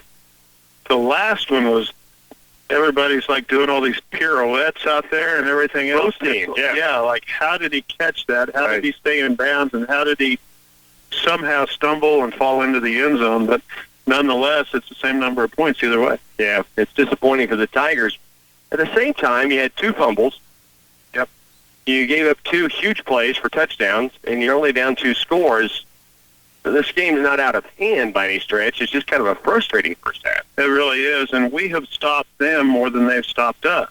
We have stopped ourselves more than they've stopped us. And so the Tigers are going to talk about that because that's an easy fix. It's not as easy to fix when they're stopping you, right? But it's easier to fix when you're stopping yourself. Now, it doesn't matter who you are. If you're between the tackles in this game, you're going to be really sore tonight when you go home, and you're going to be even 2 or 3 times as sore when you wake up in the morning. It's very physical play up there. And if you're Levi Fitzmyer or any of those backs coming up through that middle, the A gaps and the B gaps, and when we talk about that, the A gap is between the center and the guards, the B gap's between the guards and the tackles. So anything in between there, it's just very physical, and I'd say 80-some% of the game is taking place there. And they're just beating heads against each other. Oh, my goodness. Outside of 2 plays, which is the difference in the football game. It looks like we get stopped and maybe stopped for a loss at the end of the play. Actually, we picked up 3 yards because of forward progress. But any time so far we've tried to go outside, we do lose like 6-7 yards. I mean, we haven't found an answer to that, and we're trying to get it going. Tigers trail 14-0 here at the Green Team Cars halftime show. Stay with us. As mentioned, we'll have Zeb Bloom and Coach Todd Rice from our locker room show interview coming up at halftime. Next year's wheat crop depends on good decisions now. Talk with Sheldon, Pat, Doug, or Josh at Crop Production Service in their new location, west of Clay Center on Highway 24. They'll lay out your choices for weed control, choosing the right wheat seed for your soil conditions, and supply the fertilizer you need to apply it yourself, or you can take advantage of their custom application. Crop Production Services does everything they can to help increase the productivity of their local farmers. Zeb Bloom, Crash Bloom. I've said a few times it's a legacy nickname. Do you know that you got a family member already with the name Crash? Yeah, Ryan, my cousin. Do you know how he got that? No, I don't. Okay, I got to tell a quick story, and you can bring this up next time you see him, okay? Right. Ryan's driving along in high school. I think maybe as a junior or senior, I'm not real sure. And we're at what used to be the shortstop near your house, the pop shop, I think you kids called it at one time. And he comes driving by, and we're doing a remote for KCLY, and he hollers out the window, "Hey, Rocky," real loud. And as he does so, he runs right into a car in front of him. That's where Crash first happened.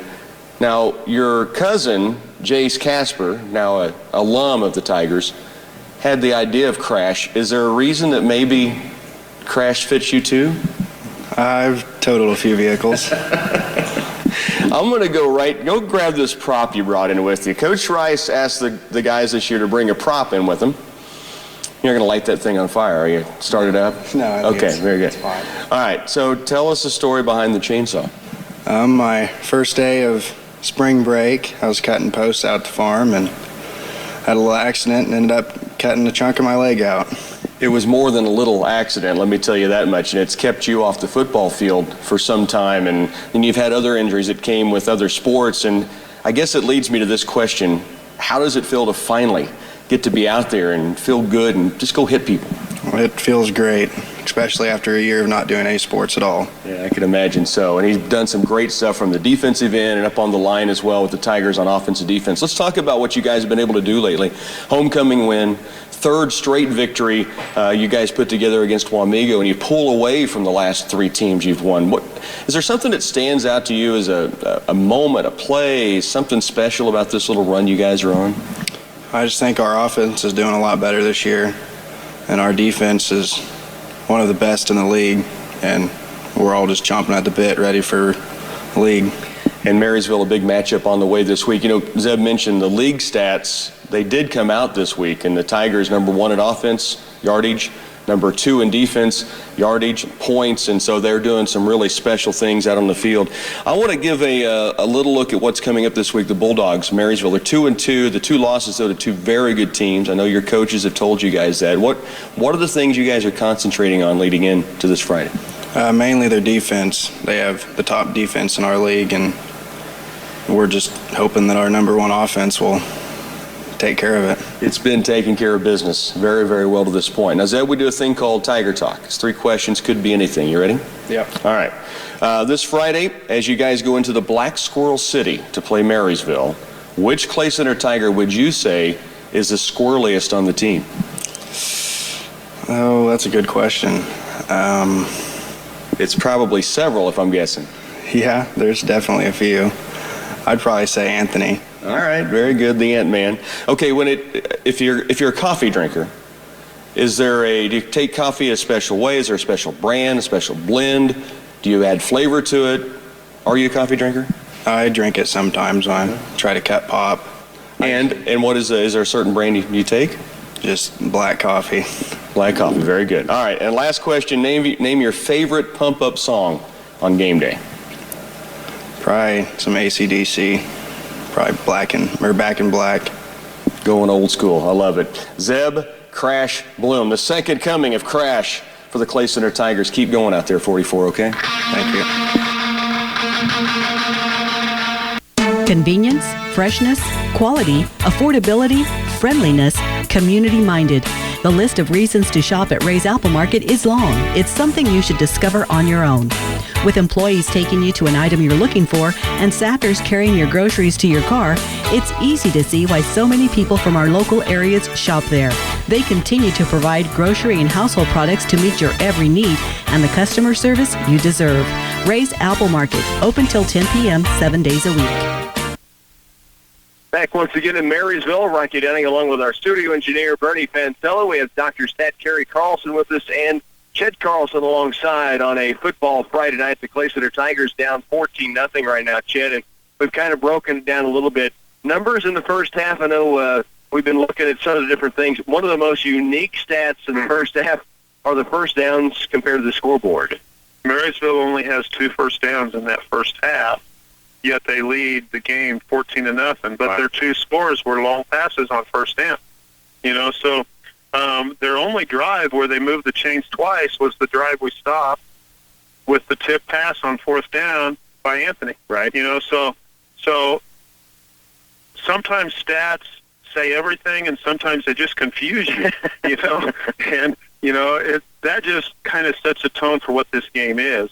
And like I said earlier, everything that's happening in this game is happening between the tackles so far. I don't think it's going to play out that way the rest of the game. Now, the scoring, of course, isn't. The only scores are 2 long passes, but 97% of what we watched in the first half of play is grinded out 3 yards in a cloud of dust. But it's a lot of physical football up there. And let me tell you, for those listening, when Chet says numbers sometimes tell the story, in his world they tell the entire story. And so it's hard for you to grasp right now what those numbers mean. It is really unique is what we're trying to say. Well, whether it's baseball or football or anything, lots of times I read box scores like you do. Every day I read box scores, and you can feel like you saw the game sometimes by reading a box score. Right. If you read the box score of this first half, you wouldn't know anything. You wouldn't know a thing. In fact, you might think they transposed the sport. Yeah, absolutely. Absolutely. So it's going to be an interesting second half, without a doubt. Tigers trail 14-0. It was billed to be a good one. It has been. It's just been very unique this far through the opening 2 quarters. We're going to take you back again to the Green Team Cars halftime show. When we come back, we'll hear more from our locker room show from earlier in the week. What happened? This house is too small. So let's buy a new house. But we can't afford a new house. Money doesn't grow on trees. That's why we'll go to United Bank and Trust. I heard they have low mortgage rates that are affordable for everyone. Well, then let's go right now. Stop and see me, Maria Fitzmeyer. Or me, Carla Sweet, at United Bank and Trust to talk about getting your new home loan process started. Or visit us online at ubankonline.com. United Bank and Trust. Banking for your way of life. Equal housing lender, member FDIC. Joined now by the head coach of the Clay Center Tigers, a team that has won 3 straight, a team that has really pulled away from opponents for 3 straight games, and a team that's on a roll coming off a homecoming win against Wamego. Let's talk about how this team has responded since the first win, and not even the first loss, because it's easy to bounce back. Right. And you've said, don't be content. I've heard you say it several times. From the outside looking in, they've not gotten content. They seem to have gotten sharper. They have. We talked last week with the challenges. We had the heat schedule. In fact, we went through pregame with pads off, and I told those guys, I said, I've never had a team that I felt could handle this, and the maturity and the focus. And, every week our guys have been pretty resilient, keep looking at the next step in front of them and come back and do what we can do to continue to get better.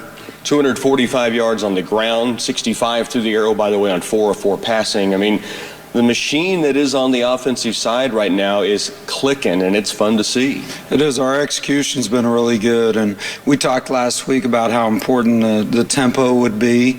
When we do some pre-snap movement to see what the defense is doing, and that way we know what their stunts and adjustments are. And we felt we just did a really good job of controlling the clock and pretty much setting the pace for the whole night.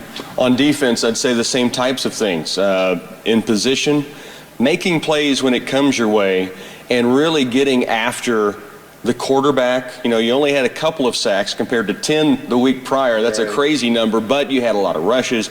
You got to him. This defense seems to be knowing where everybody is supposed to be. And that may sound a little funny to the non-football guy, but that's really important. Well, and what we continue to try to get better at is guys have to understand they're one piece of the puzzle on the field.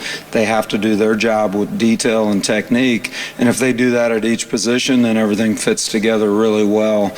And so we continue to get buy-in on what we're doing with run fits. And last week with them throwing the ball, I think they threw it about 20 times. We were able to get to him more than maybe we thought we would, and kind of disrupted him and what they were trying to do. You talked about timing on your offense. We talked about timing going into the game by Wamego.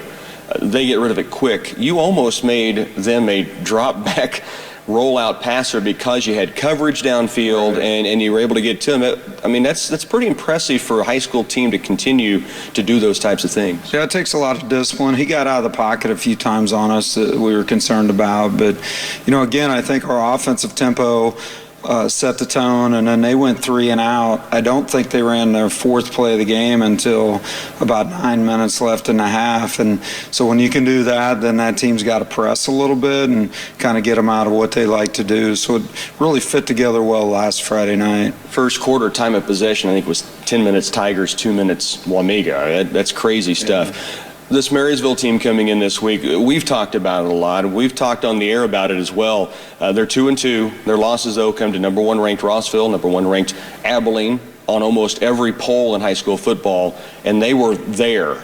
They had chances. Now they're 2-2. They got things settled back in. It's a good team. It is. They're much improved. Coach Hewer's doing a great job over there. And he came in their first 2 years. They went 0-18. And then last year they kind of had some breakthrough games, made the playoffs, and now they have the key nucleus of those kids back that our juniors and seniors have battled against. They've got 60-plus kids out this year, 30-some freshmen. And so, Marysville's always had a strong football tradition, and unfortunately, they're kind of getting back to some of those ways.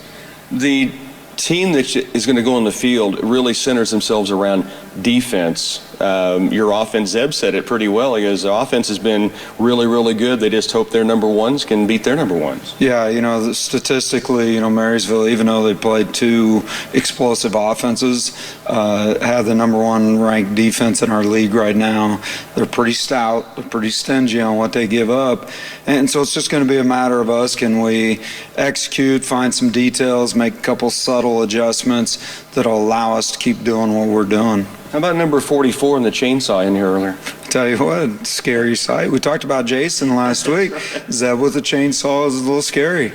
I made sure he wasn't going to light it up, so we were safe there. Okay, Tiger Talk. This Friday, the Tigers go into the Black Squirrel City. Who's the squirreliest Tiger on the team? I'm going to give a little shout out to Connor Last, even though he's not able to suit with us right now. I think he fits right into that group of those guys, some of those juniors that can go south in a hurry. Very good. Okay, when it comes to coffee, do you drink it black? You need flavor in it? Or are you a coffee drinker? I started drinking some of that, trying to get off the Mountain Dew, and it's worked a little bit. Plain black. You and Zeb both, and Zeb's reasoning to cut the pop out when he's cutting weight for wrestling, he said. Name your favorite pump-up song, game day. I'm an AC/DC guy, too, so probably Hell's Bells. I love it. AC/DC, the Tigers on a roll going into the Black Squirrel City. It should be a great matchup on Friday night. Coach, let's keep this thing going. All right, thanks a lot. Don't shop for tires at a dealer whose idea of selection is white wall or black wall. Head to the dealer who carries the brands you trust. Michelin offers safe, fuel-efficient, long-lasting tires that provide exceptional performance and extraordinary value. BF Goodrich tires are built for drivers looking for high performance and aggressive styling. Next time you need tires, get the selection you deserve. For the best tires, advice, and service, visit the experts at Bud's Tire Service, 410 Court Street, Clay Center. Proud supporters of Clay Center Tiger Athletics.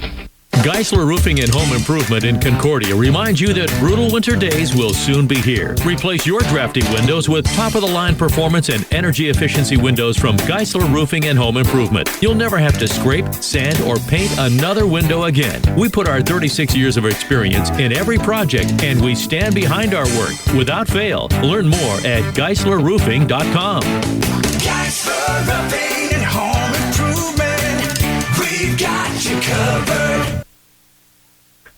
Green Team Cars halftime show wraps up with a reminder a special group of program SUVs has just arrived at the Green Team.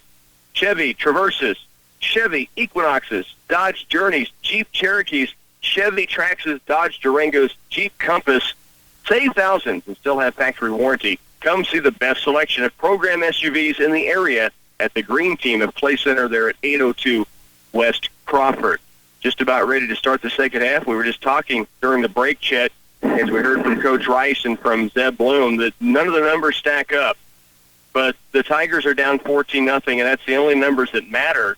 But it's still a game that I think could go either way right now. Well, I do too. You know, the teams, there's a lot of parity on the field still with what we saw in the play, except for the two big plays, the two big pass plays. They are 2 for 4 in passing for 135 yards and 2 touchdowns. You know, so their only 2 passes they completed were 2 very long touchdowns. We have outrushed them about double. You know, about 100 yards-ish to about 50 yards-ish. Right. And, you know, otherwise, I think they have more penalties than we do, you know, and so it's just one of those games that there's an entire second half to play, and we got to play this out. Tasty Pastry Bakery second half kickoff. Zeb Bloom it's taken back inside the 20-yard line, returned through the middle and some room to run and maybe break it away. Will go the Marysville Bulldogs. Caleb Mendham trying to save a touchdown. To the 10, to the 5, to the goal line goes Marysville, and Jayton Haggard has been the thorn in the Tigers' side. All 3 scores from number 2. 2 receiving, now 1 returning. Well, he's proven that if he gets a step on somebody, that's all he needs, and he proved it again. Now, he hit a very small seam in that kick return.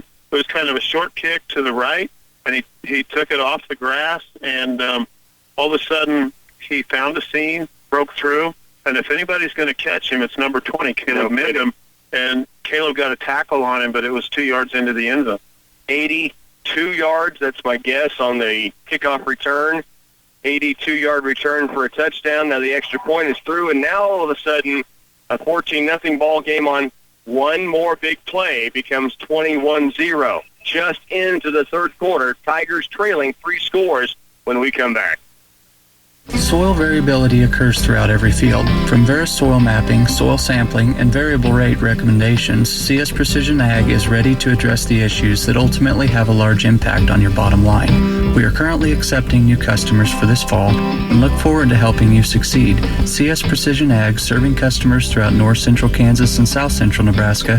Contact us today at 785-630-0596 or visit us online at csprecisionag.com. Are you looking for the right bank to complement your busy schedule? Look no further.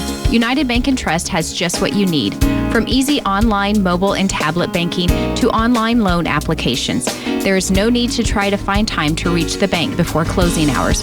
You can simply apply for that new mortgage or car loan in the comfort of your own home, or check the balances of your accounts while waiting in the line at the grocery store. United Bank and Trust makes banking convenient for you. United Bank and Trust, banking for your way of life. Equal housing lender, member FDIC. Well, an 82-yard, 12-second sprint by Jayton Haggard has put the Bulldogs up 21-0 now against the Tigers. Here's the kickoff by the Bulldogs. A squib kick down the middle. It's going to be taken by Dylan Moon. Shakes one tackler across the 35, pushes forward near the 40. Good return by Dylan Moon.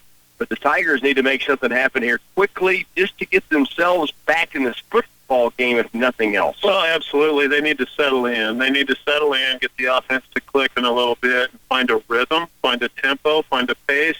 After the first 2 kickoffs, we took over at the 35-yard line. We're taking over at the 39-yard line here. We've had good field position all 3 kicks. Just need to settle in. Cade Wallace puts Riley Griggs in motion. Now he'll stop behind the formation, come back right. Wyatt Alexander is wide to the right side. First down 10, Tigers from their own 39. They trail 21-0. Here's Cade Wallace keeping, diving forward across the 45-yard line goes Cade Wallace. It'll be second down, about 3 yards left to work. 7-yard gain, first down, play by Murph Wallace. That's the weirdest ball spot I've ever seen. There were 3 different officials, and they didn't go with any of the 3 feet. They all had a foot down in different places, and they just kind of picked a spot out there in the grass and went with it. Second down 3. Griggs goes in motion, handoff underneath. Levi Fitzemire. He'll pull his way across the midfield stripe, and the Tigers have it into Bulldog territory. It'll be first down and 10. And that's only 2 plays, but that's what we need to do. We need to settle in. We need to move the chains, find our offense. And if you find your offense and every 2 to 3 plays you're moving the chains, good things might happen. First and 10, Tigers now at the 48 of Marysville. 11 minutes to work, third quarter. Bulldogs, a huge 82-yard return to begin the third quarter. Tigers down 21-0. Here's Wallace underneath, keeps it, pulls it out of the belly of Levi Fitzemire, then backpedals his way inside the 45-yard line, and the Tigers starting to make some hay here on offense in this third period. Second down and 4 after a 6-yard gain. That was a good. Cade Wallace has had 2 good first down runs in this second half. 10.5 to work, third quarter. Tigers up on the offensive line. Cade Wallace under center. In motion goes Hunter Mullen. Back to pass. Wallace, first time, second half, fires out. Has a receiver that is Riley Griggs to the 20, to the 15, the 10, the 5. Touchdown, Tigers. Riley Griggs takes it home. Cade Wallace hits him in stride, wide open, and they've cut this lead from 3 scores down to 21-6. Almost as fast, and that was a 43-yard pass to Riley Griggs. He didn't have to break his stride to catch that ball. He was wide open out there, and I know that if Riley Griggs has green grass in front of him, he will not get caught, and he was not caught. He ran all the way through the back of the end zone. 21-6, extra point try coming now from Peyton Lane. Hunter Mullen is the holder. Parker Folks is the long snapper. Tigers got punched after the 82-yard return. Now they've come right back. Hold is down, kick is up, and it is through, and the Tigers are right back within 14. So almost a 2-minute wash, if you will. 82-yard return by the Bulldogs. They go up 21-0. Tigers answer very, very quickly. There's been 3 touchdown passes, and that's the shortest one.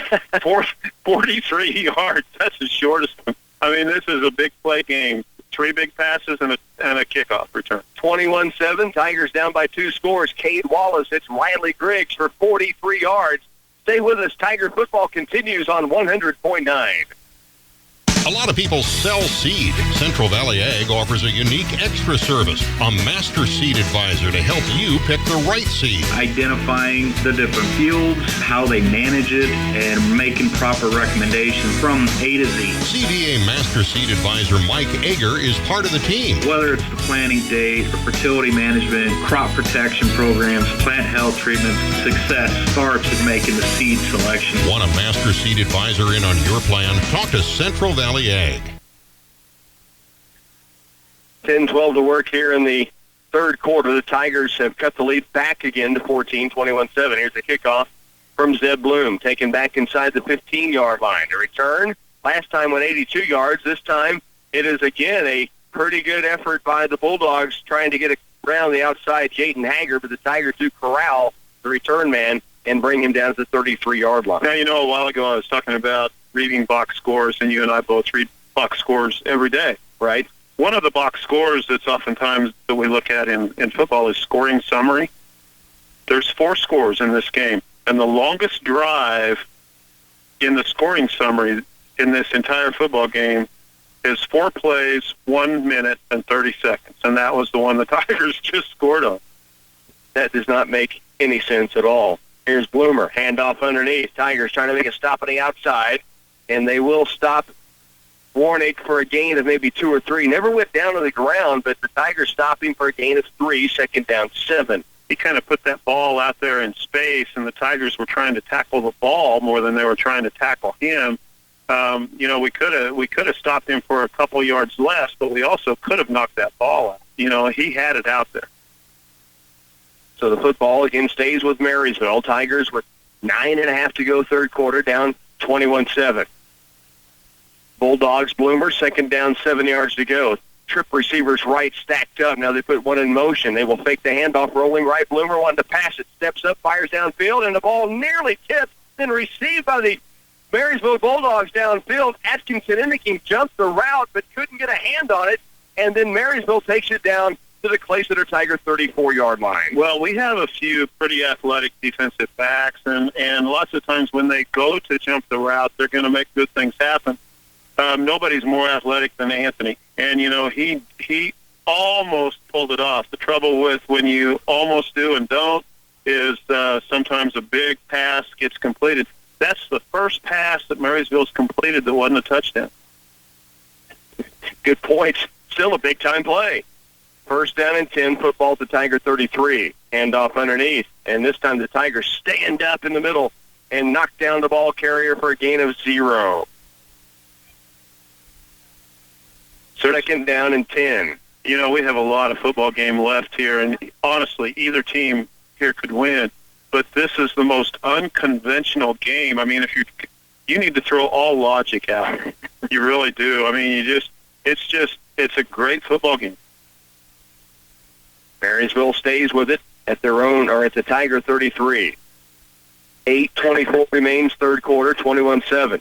Pitch out left side. Warnick being chased toward the sideline and is going to dive forward inside the 30. Gains 5. It brings up third down, 5 yards to go. Tigers had it covered pretty nicely, but again, Warnick able to catch out around the perimeter and have some inside blocking to give him downfield running. He gains 5 yards. Well, 3rd and 5, and here we go.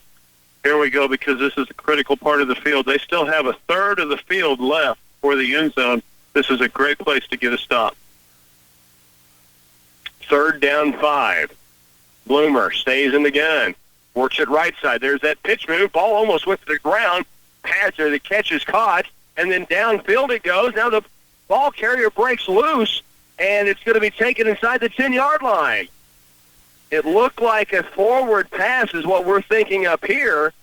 I don't know that it hit the ground, and I'm not sure the ball carrier didn't have his knee at the ground, but no whistle, nothing down the field, and Marysville has it first down and goal at the 8-yard line. Well, what both Rocky and Kerry are saying here is it looked like a forward lateral. Right. He scooped it to him, but he scooped it what looked like forward, and it should have been either an incomplete pass or the runner down.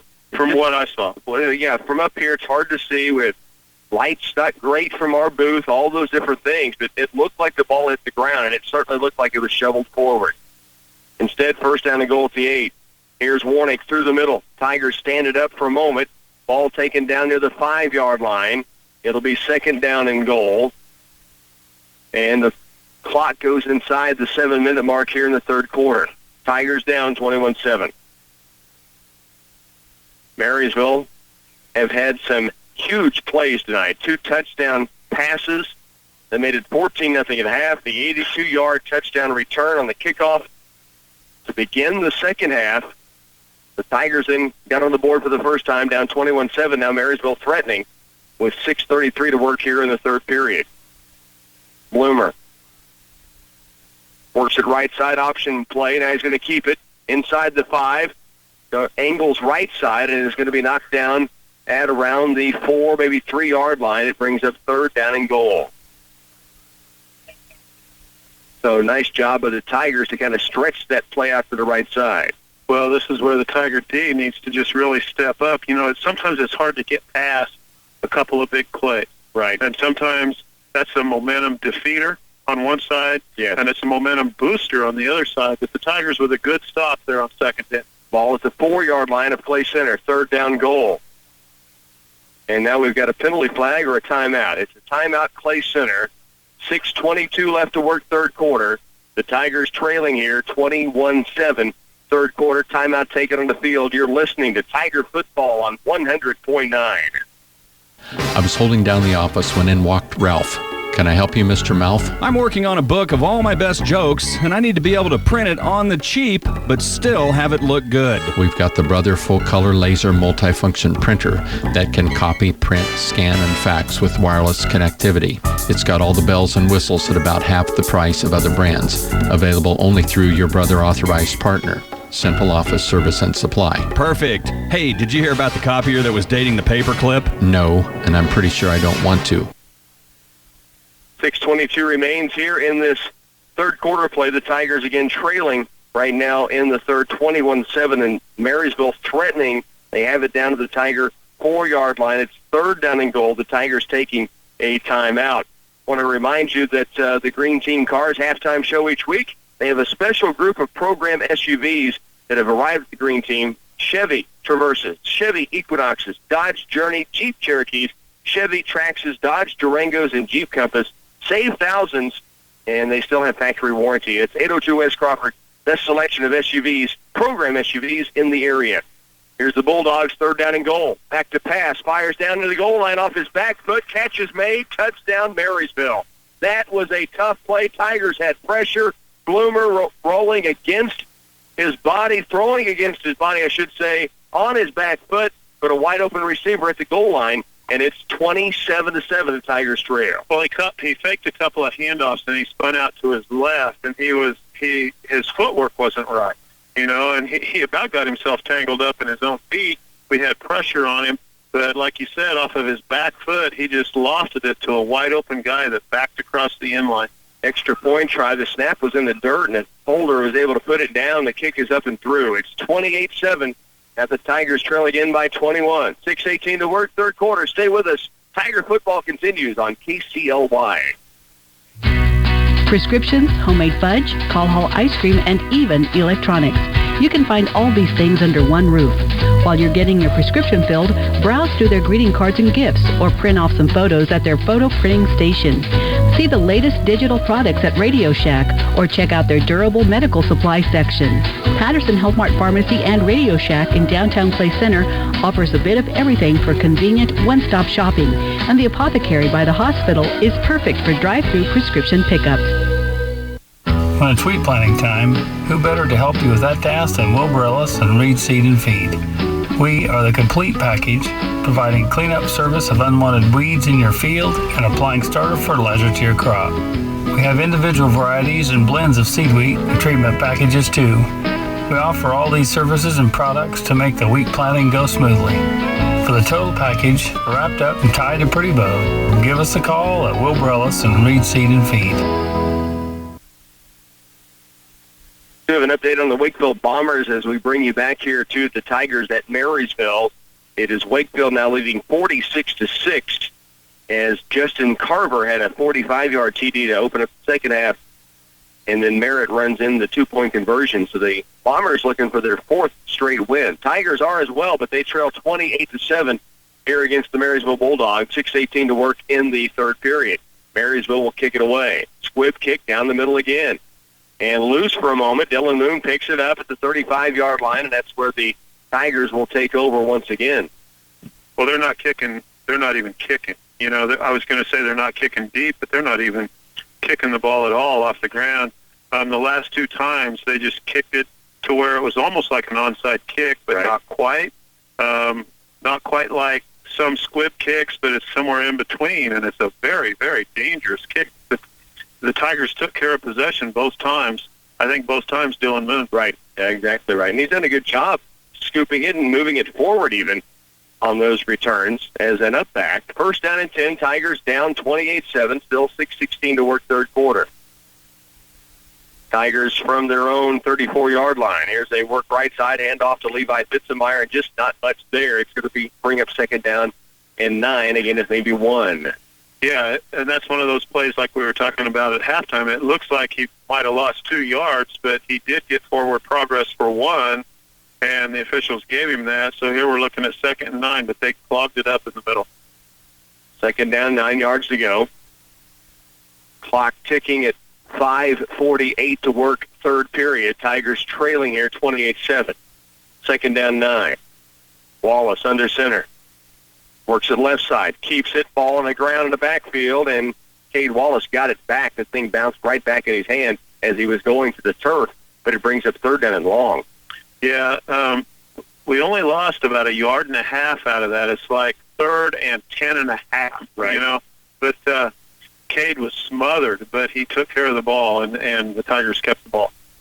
Third down, we'll call it 11 from their own 33-yard line. The Tigers with the football, trailing by 21 with 5 minutes to work in the third period. Cade Wallace barking to his team, maybe calling something at the line of scrimmage or audibilizing. Griggs goes in motion. He'll fake it left, rolls right, looks down the middle of the field. The ball is going to be caught near the midfield stripe. The catch is made by Anthony Atkinson Enneking. Cade Wallace put it on the money, and between 2 defenders, The Ant-Man brings it down, 1st and 10 Tigers. That was beautiful. That was about a 16-yard pass completion right in the middle of the field, and he was really the only receiver out there, you know, and so we had to complete to him, but it was a great play by the Tigers. And that was a pass down where Anthony had to go get it low, and he went down and made a secure grab on it. Now pass to the right side. He's got a receiver. This is Levi Fitzemeyer. Bounces off a defender. And we're going to have a roughing the passer in the backfield against the Marysville Bulldogs. Cade Wallace still slow to get up.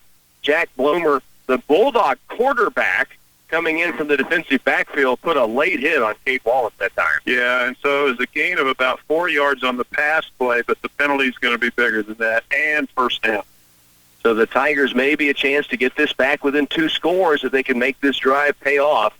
They trail 28-7 with 4.5 to work, third quarter.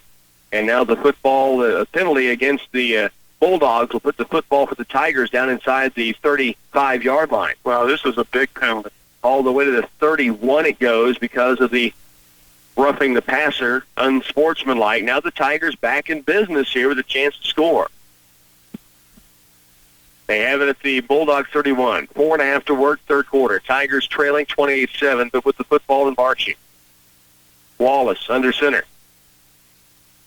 Back to pass left side. Fires down the field looking for a receiver into the goal line. A lot of contact. No penalty flags down. Atkinson Inning, you could see him held up and kind of flailing with his arms to show he was being held up, but no flags down. I'm really surprised there was not a flag on that play. Yeah, and there was a deep official, and there was an official to the side, and he wasn't able to bring his right arm up at all. His right arm was pulled back as he was trying to go for the ball, but no call. 2nd down 10.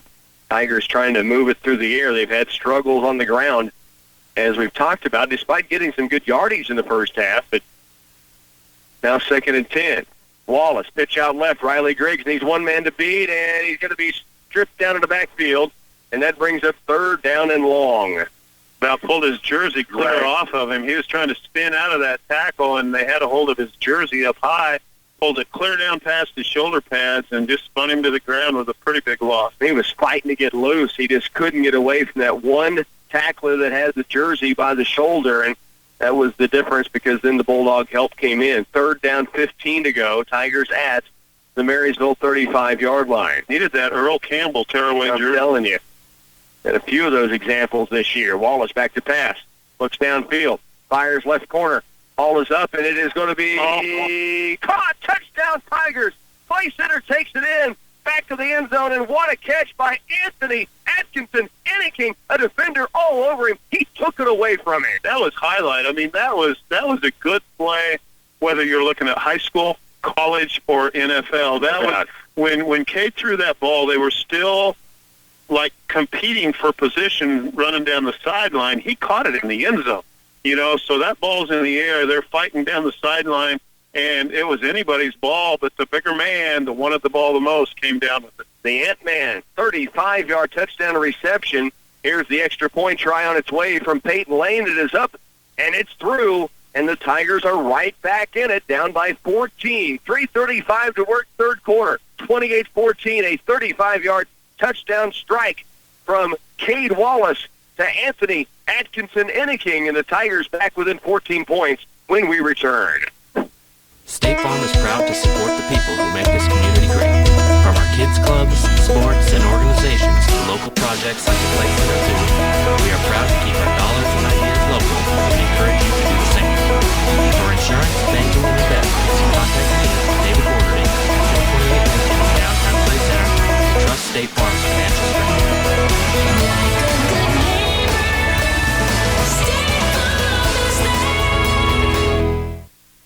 Such a tremendous catch by Atkinson Inning. Good pass from Cade Wallace, but a defender all over the Ant-Man that time, and he was able to go up and just take it away from the defender. I told Chet during the break, I paused during the call because I wanted to make sure he actually had the football. I couldn't tell initially. Well, it was just a play or two before where we felt like, or I felt like, he was interfered with a little bit because his arm was held down. And I think what that did was it just made him fight for the ball harder, you know, because that was the same. It was hand fighting all the way down, and he just went and got that ball. Here's Peyton Lane now for the kickoff. And we've got an offsides against the Tigers as the timing just not there for Clay Center on the kickoff. But they are right back in it here, 28-14. That was basically the halftime score, 14-0. Both teams have kind of lit the scoreboard up here in the third quarter. Yeah, there's been more scoring in this third quarter than the first two, without a doubt. I feel like, and it doesn't matter which team it's on, or even if it's my own wife that does it, that there should never be, I'm not going to be partial. There should never be offsides on a kickoff. And so the Tigers are going to re-kick it 5 yards back. I'm not even sure why or how, but you're going to be in trouble for that comment for some reason. I don't even know why. Here's the kickoff for the Tigers now, taken again by Haggard. He takes it out to the 45-yard line before finally being tripped up and taken down maybe out across the 45.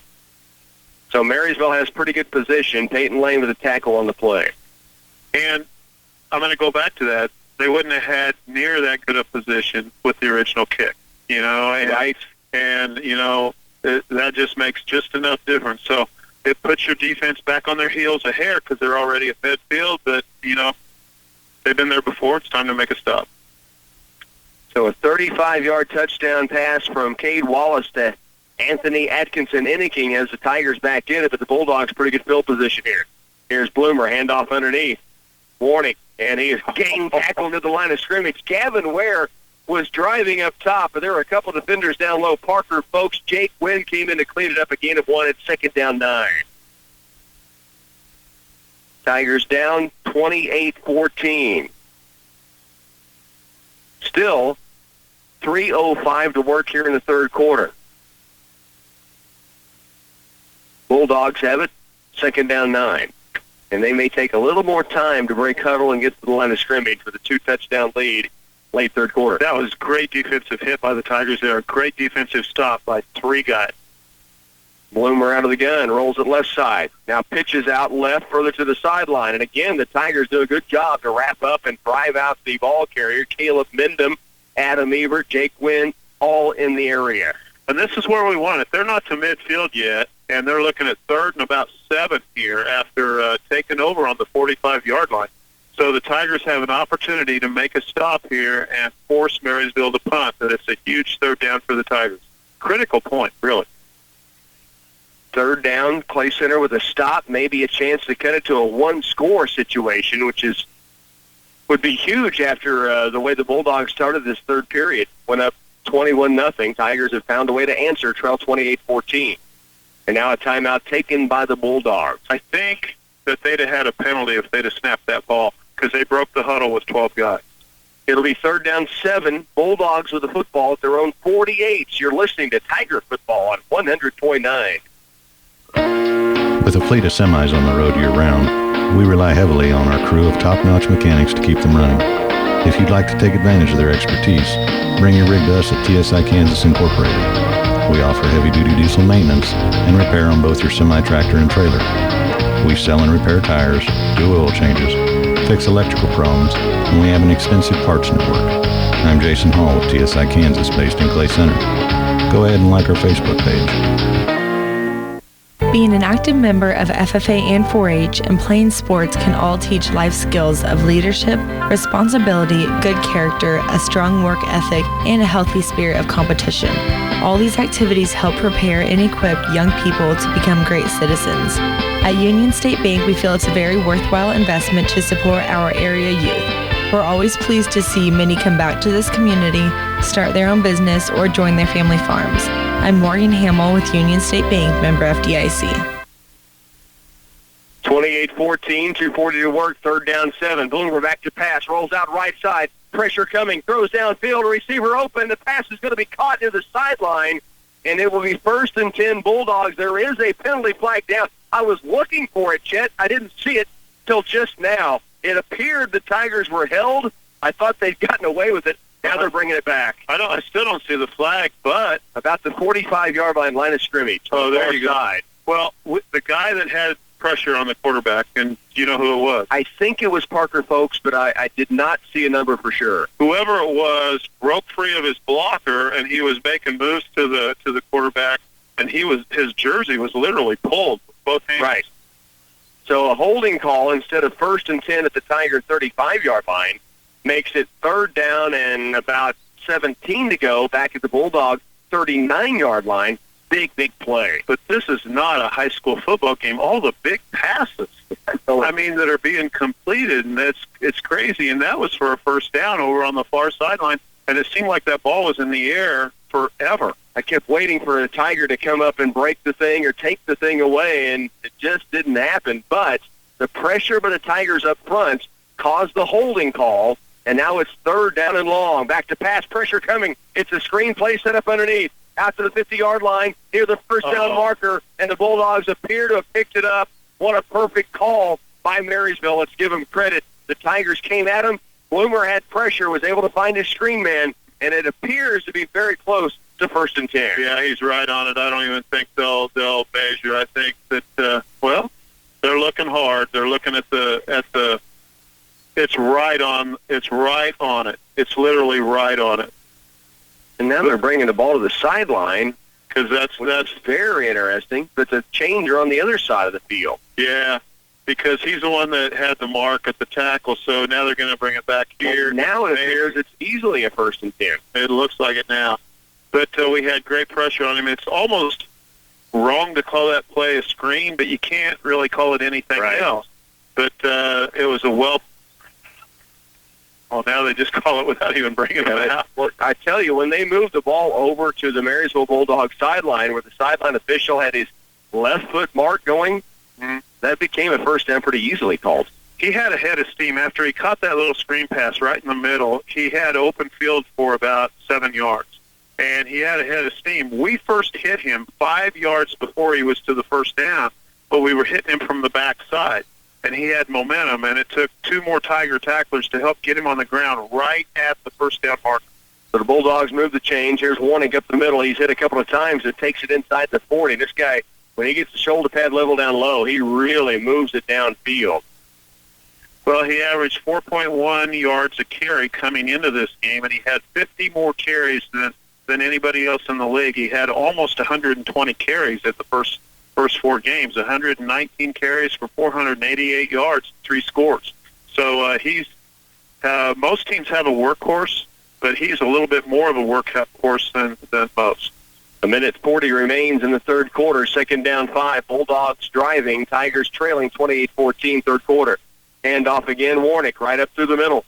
And he is going to be stood up. Jake Wynn got the initial contact, and then you love the game tackling. I know that, Chet. 4 or 5 more guys came up and finished that thing off. Absolutely. Now, he was averaging 30 carries a game coming into this game.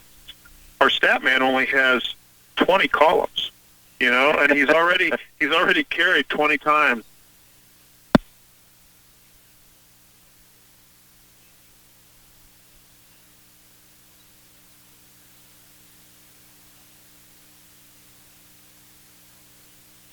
Why have you chosen to live where you do? Is it because you want to raise your kids in a small town atmosphere where it's safer, schools are smaller, and you don't have to fight heavy traffic? Have you given thought to the fact that your small town will only survive if its people shop local? Ray's Apple Market works hard to earn your business by offering variety, specialty items, fresh produce, and they still carry out your groceries. Do you love your hometown?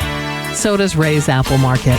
Open 7 days a week till 10 p.m. Geisler Roofing and Home Improvement in Concordia reminds you that brutal winter days will soon be here. Is your home properly insulated to keep the cold outside and keep your energy bills affordable? Geisler Roofing offers several insulation solutions, including spray foam, rolled and blown-in insulation. We put our 36 years of experience in every project, and we stand behind our work without fail. Learn more at GeislerRoofing.com. Geisler Roofing and Home Improvement, we've got you covered. Bulldogs on the left side. Warnick, he is tripped up in the backfield by Atkinson Inniking, and Zeb Bloom. Gabe Ware finishes it off as we head to the fourth quarter.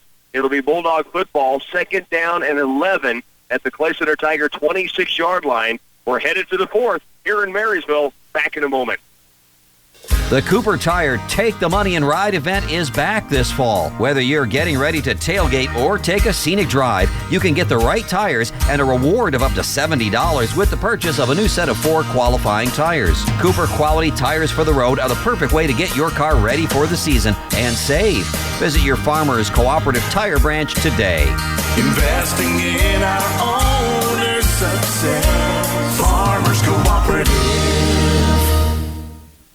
Don't shop for tires at a dealer whose idea of selection is whitewall or blackwall. Head to the dealer who carries the brands you trust. Michelin offers safe, fuel-efficient, long-lasting tires that provide exceptional performance and extraordinary value.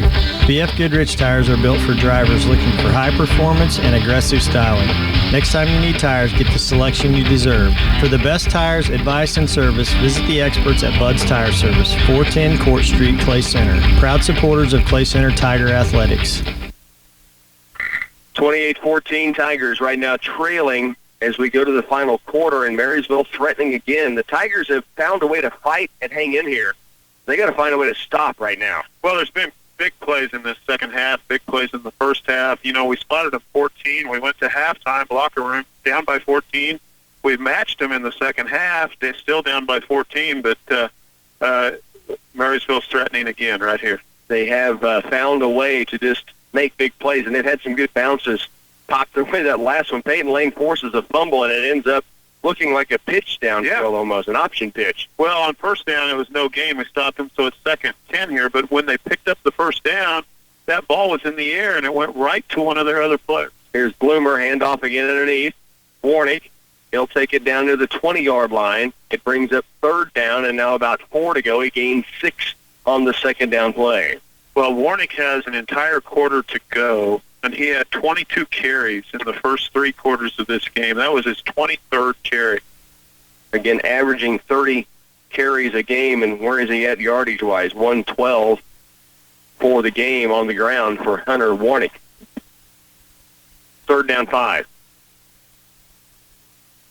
Bloomer has Warnick behind. He'll hand it off again underneath. The Tigers this time stuff him up and drive him backwards. And this brings up 4th down and 7, a loss of 2 on the play. It looked like there were maybe 3 Tigers that weren't in on that tackle. Because they had it stuffed, didn't they? 2 cornerbacks and a safety were not in on that tackle. I mean, they smoked him.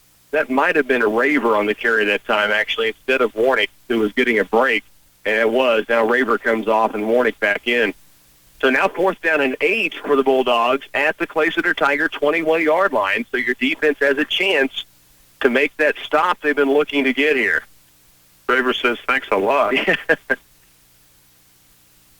Now, the Bulldogs have certainly not been bashful about throwing it around tonight. So with the 4th and 8 situation, you kind of expect them to go to the air. Tigers trying to make a stop up the middle right now. Interesting football program up here, you know. They were awful high for so many years, and then they were awful low for a few years, but they found their way back. But the cool thing to me, because this speaks to me, are the number of kids that are out at the young age, too. So huge numbers. You know, they want to be part of it. 4th down 8, Marysville at the Tiger 24-yard line. Bloomer. Empty backfield, drops back to pass, stands in the pocket, fires across the middle, the ball up for grabs, batted away. Tigers break it up, and it's going to be Tiger football.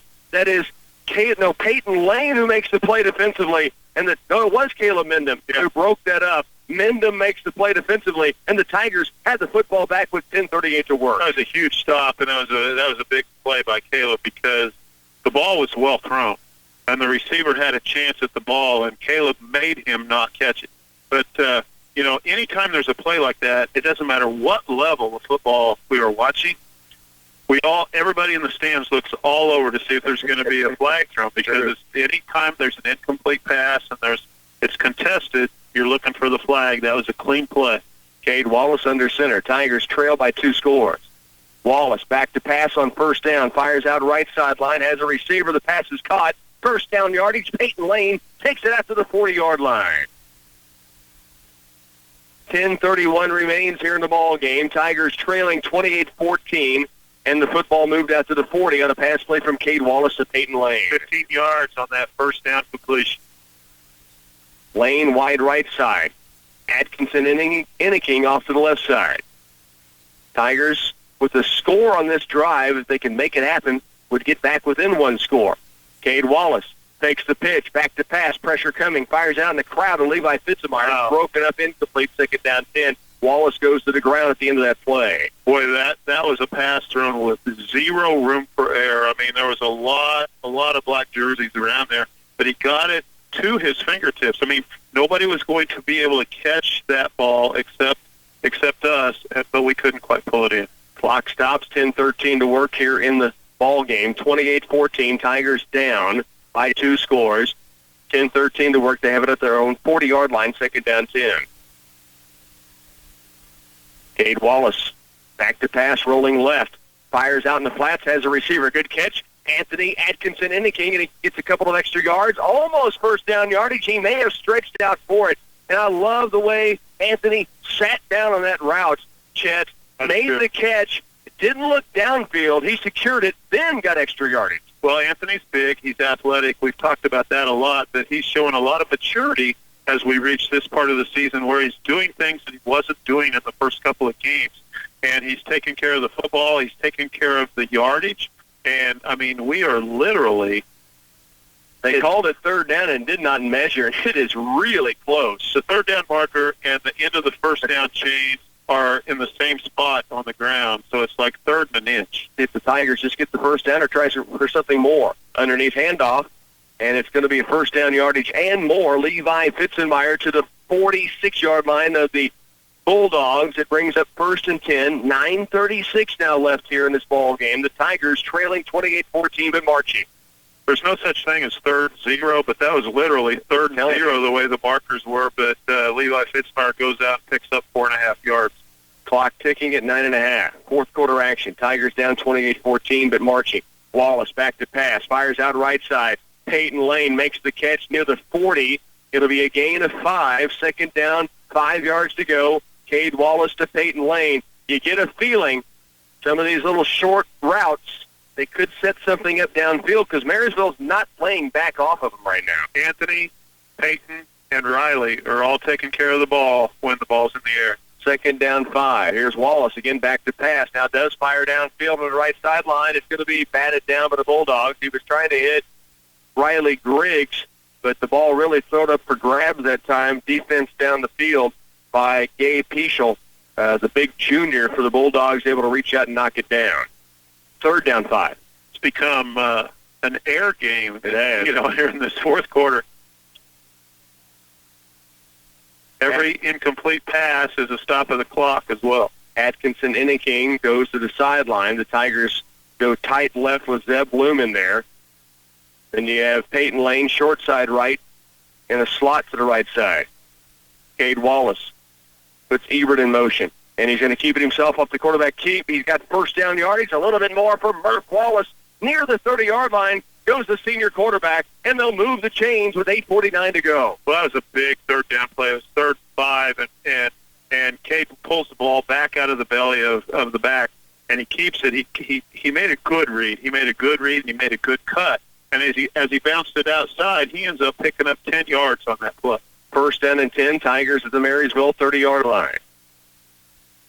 Right side work, this time handed off underneath. Levi Fitzmeyer, not much there for the Tigers. A gain of maybe 1 or 2. It brings up second down. Now, in this drive, the Tigers have 2 straight third down conversions. So they're moving the chains, they're moving the ball. And now you're in 4-down territory, obviously at this distance, but also with the score 28-14 in Marysville's favor. In motion goes Riley Griggs. Handoff underneath. Levi Fitzmeyer tripped up, but still keeps those legs churning and takes it almost to the 23-yard line. That'll be a gain of 6 or 7 and brings it 3rd and short. Well, that was a good second down play, and it was a good run by Levi. He was tripped up early in that. He picked up, as you say, 6 or 7 yards. He was tripped up after about 1 yard, but he regained his balance, and it takes more than that to bring him down, and so it's 3rd and short here. Wallace under center. Third down, just a couple to go. Right side, and he's going to hand it off. He does give it away to Levi Fitzmeyer. He is driven back. He may have gotten a yard, and now brings up 4th down. Yeah, very little. Tiger offensive line, we mentioned Zeb Bloom, the tight end. You have Garrett Craig, Jake Wynn. The center is McCade Melius. To the right side is Parker Folks and Gavin Ware. The Tigers trying to get back to the line of scrimmage quickly. It's 4th down and still 3 to go. 7:20 to work in the ball game. Clay Center trailing here 28-14. Football at the Marysville 23-yard line. Tigers waiting for the play here. I almost expected a hard count. I don't know that there will be one now. Peyton Lane is wide right. Cade Wallace goes under center. He's drawn some teams off this year. He's going to drop back to pass on 4th down. Fires downfield. The ball is batted away, incomplete, and the Tigers will turn it over on downs. He was trying to fire it downfield, it looks like, to Riley Griggs. They know it's Adam Ebert, who he was looking for, well covered by the Bulldogs. The Tigers come up a little short on that drive. They had converted 2 straight third-down conversions. Got stopped a little bit on 3rd and 2. Right. And so they go to the air on 4th down and couldn't complete the pass. So Marysville takes over the ball at this point in the 4th quarter. 6:56 remains, 4th period. 28-14, Tigers down here. And the defense has to come up with a stop and quick. Bloomer and Warnick in the backfield. Bloomer turns, takes it, now fires out to the flats, right side, incomplete. Diving attempt that time down the field by the Bulldog receiver. Jake Wynn had to drop back in coverage. He was looking for Warnick, the running back, and that stops the clock in 2nd down and 10. And that might have been a tip pass as well. We had decent pressure on the quarterback. He did 2 fakes. He faked to 2 different running backs, and then he spun out to his right. He was trying to roll right, pass right, and I think the ball was tipped as well. A lot happened on that play. Surprising call to you. Yeah, it really was. Scores under 7 minutes to work in the ball game. That stops the clock for us. Now 2 receivers right, 1 left side. Bloomer's going to work it right, pitches to Warnick, working it outside. Atkinson Enikin gets into the sideline, drives him out of bounds. That'll stop the clock and brings up 3rd down and long. So the Tigers have a chance defensively to stop very quickly. Anthony ran into that little net thing on a metal frame that they kick into, and so he's feeling that a little bit. But before that, I want to give him props on that play. That is so hard to fight off that blocker, string out that play all the way to the sideline, not give up your field position, and then break off of your blocker and make the stop with no gain. I mean, it was a great play by Anthony. 3rd down 8, football at the Marysville's 25. Bulldogs with it. 3rd and long. Here's Bloomer. He's going to keep it himself, and he is caught in the backfield and hanging on for dear life is Crash Bloom. Zeb Bloom, all he had was his right hand and a grip of jersey, and he would not let it go. That's a grip. That's a grip right there to hold that guy who is a big, strong athlete running fast, and he brought him to a standstill. Then Anthony was able to get up, back off the ground, and help.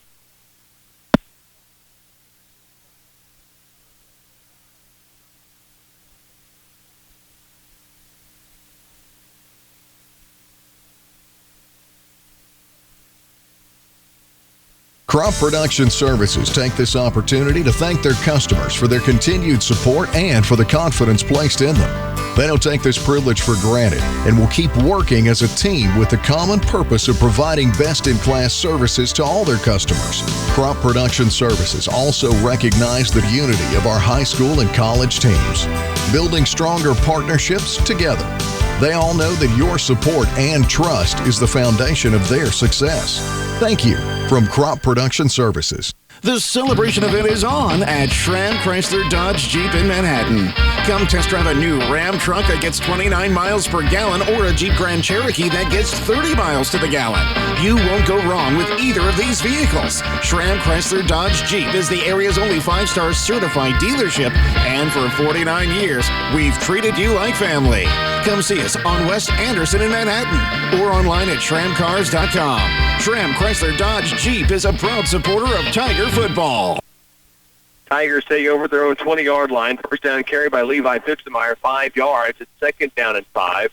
Tigers trying to align quickly. The clock is ticking at 5:30 to work here in the 4th quarter. Wyatt Alexander goes wide left.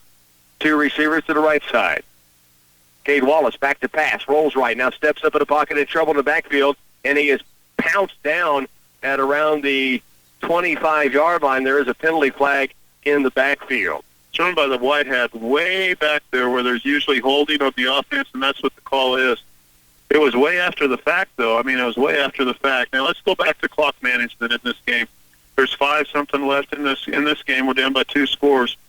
They held us on 4th down, or we stopped ourselves. Whatever the case is, we gave up the ball on 4th down. Their possession only took off 1 minute and 5 seconds of the clock. Big. That's a big deal. And the Tiger defense got him 3 and out, but now Clay Center pinned back. We're going to look here in a moment at a couple of awards to hand out, Chet, and I think a couple of those can be wrapped up and put away for tonight. There's been some big plays for the Tigers in this ball game. It is 2nd down, though, right now for the Tigers, and 21 to go. The football is back at Clay Center's own 10-yard line. So now really backed up. Wyatt Alexander late on the field. I think Atkinson Inniking still dealing with that left elbow or left arm injury when he went into the kicker's net. Here's Wallace, back to pass. And now has to step out of the pocket and run it.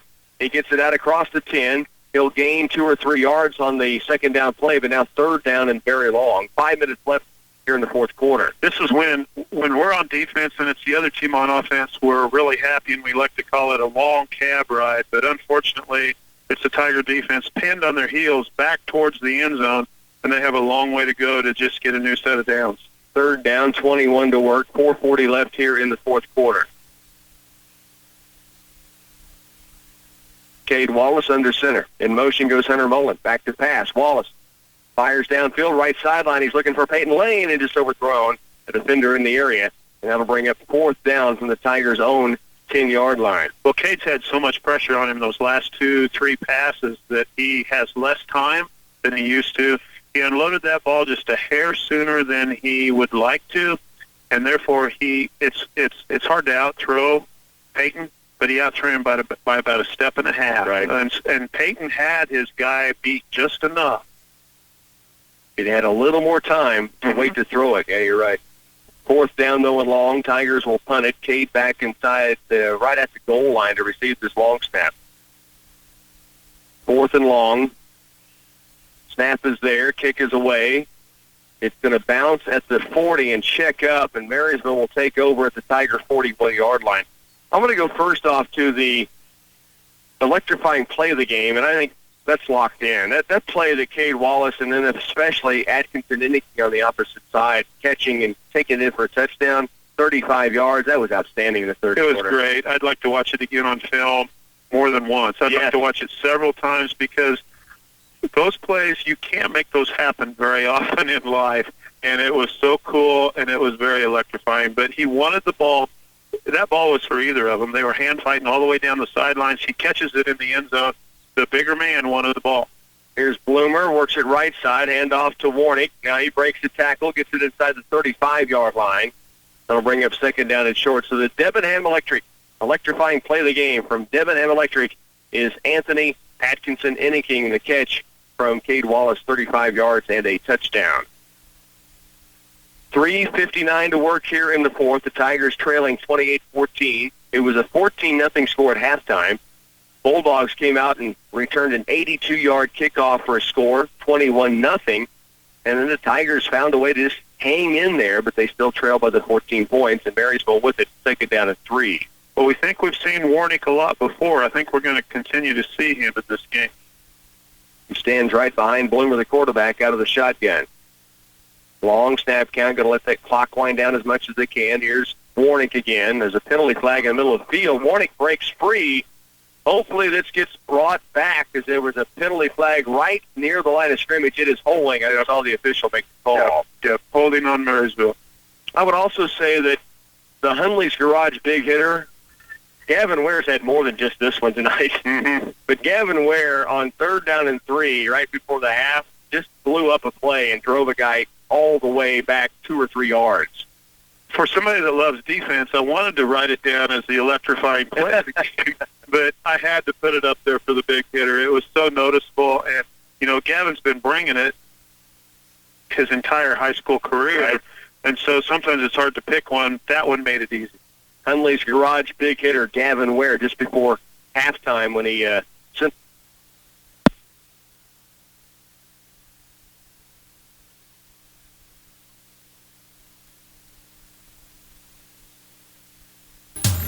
Raise your hand if you need more internet speed. Don't settle for yesterday's internet speed when you have a home full of today's devices. Stop and think of how many devices you have in your house on an average day, including smartphones, gaming systems, tablets, computers, and more. Upgrade to the maximum speed of 1,000 megabits per second for outstanding enjoyment when multiple people are streaming, downloading, or gaming. It's time to get your hands on Twin Valley Pulse Internet. Call 800-515-3311 to grab this deal today. With the current economic downturn in ag commodities and livestock, maybe now is the time to consider restructuring your loan portfolio to help free up operating money. As with any business, commercial or ag, sometimes it takes a different set of eyes to analyze the operation and come up with an alternative suggestion. At Union State Bank, we'd be happy to assist you. Our goal is to help you face today's challenges by being focused on the success of your business. I'm Keith Blake with Union State Bank, member FDIC, and equal housing lender. The new signature wraps from Subway are bursting with flavor, packed with double the meat and just $6.50 each. Try the hearty habanero roasted chicken, the savory chicken Caesar, or the tasty turkey bacon and guacamole, all wrapped in a delicious wrap flavor of your choice: spinach, tomato basil, or habanero. There's also a roasted red pepper hummus wrap for veggie lovers. Try the delicious new signature wraps, all just $6.50 each. Subway. For a limited time only at participating restaurants, plus tax, additional charges for extras. Well, back once again at Marysville, the Tigers trailing here 28-14. Marysville with the football. It'll be fourth down. There is a timeout taken on the field. Give us a time to kind of look through once again some of our awards given out here on a Football Friday night, Chet. And let's go to the C&R Credit Union block of the game. Caleb Mendham. It was a big fourth down opportunity for the Bulldogs, and Caleb Mendham got in the right position and timed it perfectly. He really did. It was not a bad thrown pass. It was a well-thrown pass. The receiver was in the right place. Mendham just fought him off and was not allowing him to complete that pass. You know, it was one of those that he just did an exceptional job, but the big deal was it was fourth down. You know, we take the ball over. They're threatening to score. We take the ball over and head back the other way. Fourth down here for the Bulldogs as we work to the 2:14 mark of the fourth quarter, 28-14. And speaking of the Bulldogs, I'm going to go to our Catalyst Design and Graphics catch of the game. And you got to give the credit to the Bulldogs for what they've done. We had them up there for a couple of opportunities maybe to be the catch of the game. But let's be honest, when Riley Griggs catches a football in the open field, takes it in from 43 yards out, that's your catch of the game, Chad. When you have somebody with that kind of wheels and with that type of speed, and he's able to catch a well-thrown ball from Cade Wallace and barely break stride, nobody's going to beat him to the end zone. Fourth down, pass play downfield, and that ball is going to be incomplete. It was batted around. In a moment, I thought that the Bulldogs had actually caught that football. There were two Tiger defenders in the area. Almost a terrific catch downfield by Marysville, but Play Center will take over. Again, back to the Catalyst Design and Graphics catch of the game. Cade Wallace to Riley Griggs, 43 yards for a touchdown reception, and that was a huge play in that third quarter. Absolutely. 2:08 to work here in the fourth. Tigers do take the football back over, trailing 28-14. They have it from their own 35-yard line. Cade Wallace under center. In motion goes Adam Ebert. Back to pass. Wallace stands, fires outside, looking for Atkinson Inniking, and just off his fingertips had to slide in and try to catch it with the defender right on him. That was Peschel defending, and it's incomplete with 2:05 to work. Well, Chet just wrote up our Midwest Product stat of the game, and I agree completely. For a numbers guy to not have a stat that makes any sense, that doesn't make any sense either, but his note was, no stats make sense. And it has been that kind of game. Last week, I had to take everybody through a progression of about 9 stats because we had so many amazing, fabulous stats. Tonight, none of them make sense. Cade Wallace fires out in the flats, has a receiver. That's Ebert. Adam Ebert cuts through a tackler, breaks one tackle, stays on his feet, falls forward. He'll take it out to around the 45-yard line. Great play by the Atom Bomb. Nearly first down yardage. It may have moved the chains, and it does.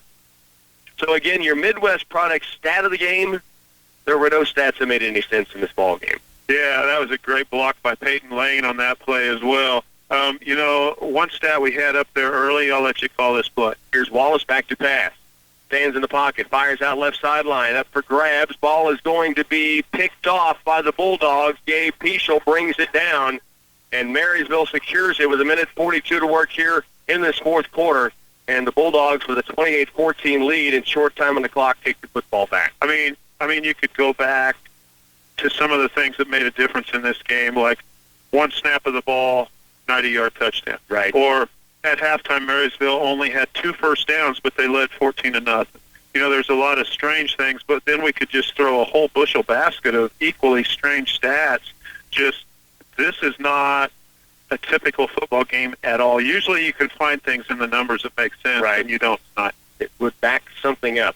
There's nothing here that backs it up. The Bulldogs will run it off tackle right side, just a dive play to keep the clock moving at 1:35. So Clay Center's 3-game win streak is going to come to a close. The Bulldogs will build their own 3-game winning streak. And now the Tigers get set to have Abilene come to town next weekend. That's going to be a great matchup, too. All Friday, I agree. There's going to be several key, fun NCKL matchups. Without a doubt. And Marysville, after tonight, with the win, is going to become a huge Clay Center Tiger fan next Friday. Yes, they are. Because that's the one team that's gotten the Bulldogs this year, Abilene, and it was a game that came down to the wire. 2 fumbles really set up Cowboys scoring in that football game. I think we heard that the Cowboys scoring drives were 8 yards and 3 yards. 8 yards and 3 yards in a 14-12 ball game. Yeah. So this Bulldog defense has been phenomenal against Rossville, number 1 ranked 3A, defending champs, and Abilene, state ranked undefeated right now. And they're winning again tonight. By the way, Wakefield did win their 4th straight. It was also Abilene up pretty comfortably in their matchup tonight against the Wamego Red Raiders. Or against the Concordia Panthers, I should say. Wamego and Chapman hooked up tonight. 28-14 here. Tigers down by 2 scores, 1:35 to work. Second down 10, Marysville. Handoff, Warnick. Gets to the line for a moment, then is going to be brought down. Caleb Mendham finished the tackle that was started by, I think Peyton Lane had the first contact there. It's a gain of nearly 10, though, and the clock gets down to 1:28. And they're moving the chain. So how many carries is that? 30? 31. 31 carries for Hunter Warnick. Right on his average. I was going to say the same thing. So 1st and 10. 1:23, clock ticking. And the yardage is right on his average. He had 488 yards through the first 4 games, and he's got 137 tonight. He's been impressive. 1st down and 10. Nearing the 1-minute mark. Handoff again, Warnick. He gets it out to the midfield stripe. And he keeps getting punished. The Tigers keep coming at him, but he runs downfield. Now inside 50 seconds to work in this ball game. He doesn't do a lot of side-to-side running. No. He just goes north and south. A Raver actually in there now carrying the last couple of times. So used to number 3. I know. And number 7 in there. 34 seconds left. Last snap of the game, most likely, for the Bulldogs, who lead 28-14. Bloomer from the gun, handoff left side. And Raver this time is going to be tackled in the backfield. He'll lose a couple. That makes it 4th down, but that will be the last snap of the game. 28-14, Bulldogs are going to win it here at home against the Clay Center Tigers. It snaps a 3-game winning streak by Clay Center. Stay with us. Your post-game show is coming up next. Oldie Seed has soil-specific seed to fit your soybean acre-specific needs. Soybean varieties with excellent SDS, stress tolerance, excel on high pH levels, and salt excluders that will not limit your yield potential.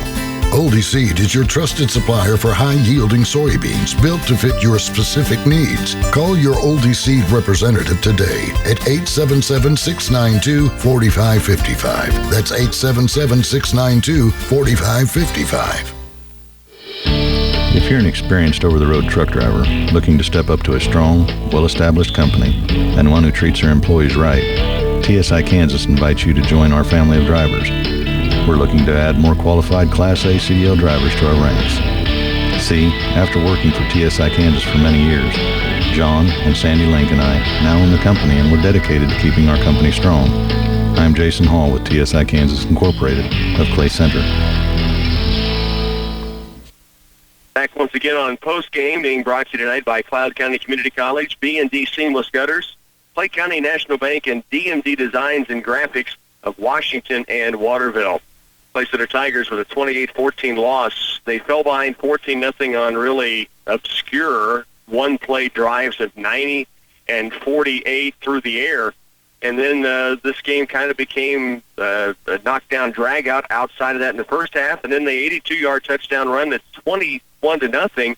You're thinking, what is going on? And then the Tigers got themselves right back in it, but just couldn't get over the hump at that 14-point deficit. Yeah, almost always I leave a game. I take away from a game something. You know, I go away from a game with something. If I'm a player or a coach here, I'm pretty confused. You know, and I'm not saying that for the humor factor. It's just it will take me a while to figure out what I learned from this game. Everybody learns something from every game, but there's a lot to be learned here on both sides of the ball. Right. Because whether you're the winner or the loser, this was one of the strangest football games in how it all came together. Now, at 28-14, that doesn't look strange on the board, right? But a lot didn't make sense. I would agree, and I think the old adage of a coach saying, "What did you think of the game? I'll have to look at film." Mm-hmm. This time holds truer than any other time, because I'm not real sure. Did the Tigers play well and get some bad breaks? Is Marysville better? Did the Tigers really make some mistakes that was the difference in the ball? I'm not positive on those things. I'm not either, and this would be one of those nights for me that I wouldn't be able to wait for the film. Yeah. You know, you'd just be awake and thinking about it. I saw a lot of good things from the Tigers on both sides of the ball. Sure. You know, it's just a lot of big plays. And the ability to go down 21-0 on another big play, the very first play of the second half, and then to still get yourself back in position, just couldn't get over the hump. Yeah, and I don't think it was – sometimes when the only difference in the game is big plays, there's just little breakdowns. Mm-hmm. I'm not sure I saw that either. You know, I would have to watch a lot of film, but this was a game that was more evenly matched than people might think. Yeah, we expected it to be a great showdown. Uh-huh. And it was, but in a strange way, I guess, if you will. Really? Numbers in the ball game for the Tigers through the air: 8 of 15 for Cade Wallace, 139 yards. He did have the one touchdown pass. He also had the one INT. Anthony Atkinson-Inniking, 4 catches, 77 yards. Riley Griggs, the 1 TD, 43 yards on that catch and score. Levi Fitzenmeyer had a catch for 4 yards. Peyton Lane a catch for 5. Adam Ebert a catch for 10 yards. On the ground, Gavin Siebold came in, had to spell Levi Fitzenmeyer for a while. So he had a chance to get on the field in the varsity night. He's played really good, as we mentioned, on Monday night. Cade Wallace, 13 carries, 43 yards. We have Levi Fitzenmeyer for 18 carries, 105 yards this evening. But the Tigers do lose at 28-14 here on the road against Marysville. And Levi, right on his average in number of carries and yards, and he missed about a quarter with an injury. You know, that's right. So good point. He came back in, but it was a different night in Marysville. Marysville gets the big plays, and I tell you what, as much as we talked about Hunter Warnick, you got to talk about Jayton Haggard. Mm-hmm. He had the touchdown receptions twice, and he had the kickoff return to begin the second half. He was a big thorn in the side of the Tigers. 28-14, Marysville wins it. Tigers will host Abilene next Friday night from the Den. That'll do it here from Marysville. For our studio engineer, Bernie Fancella, Kerry Carlson, our Dr. Stat, Chet Carlson, this is Rocky Downing telling you to enjoy the rest of your Football Friday.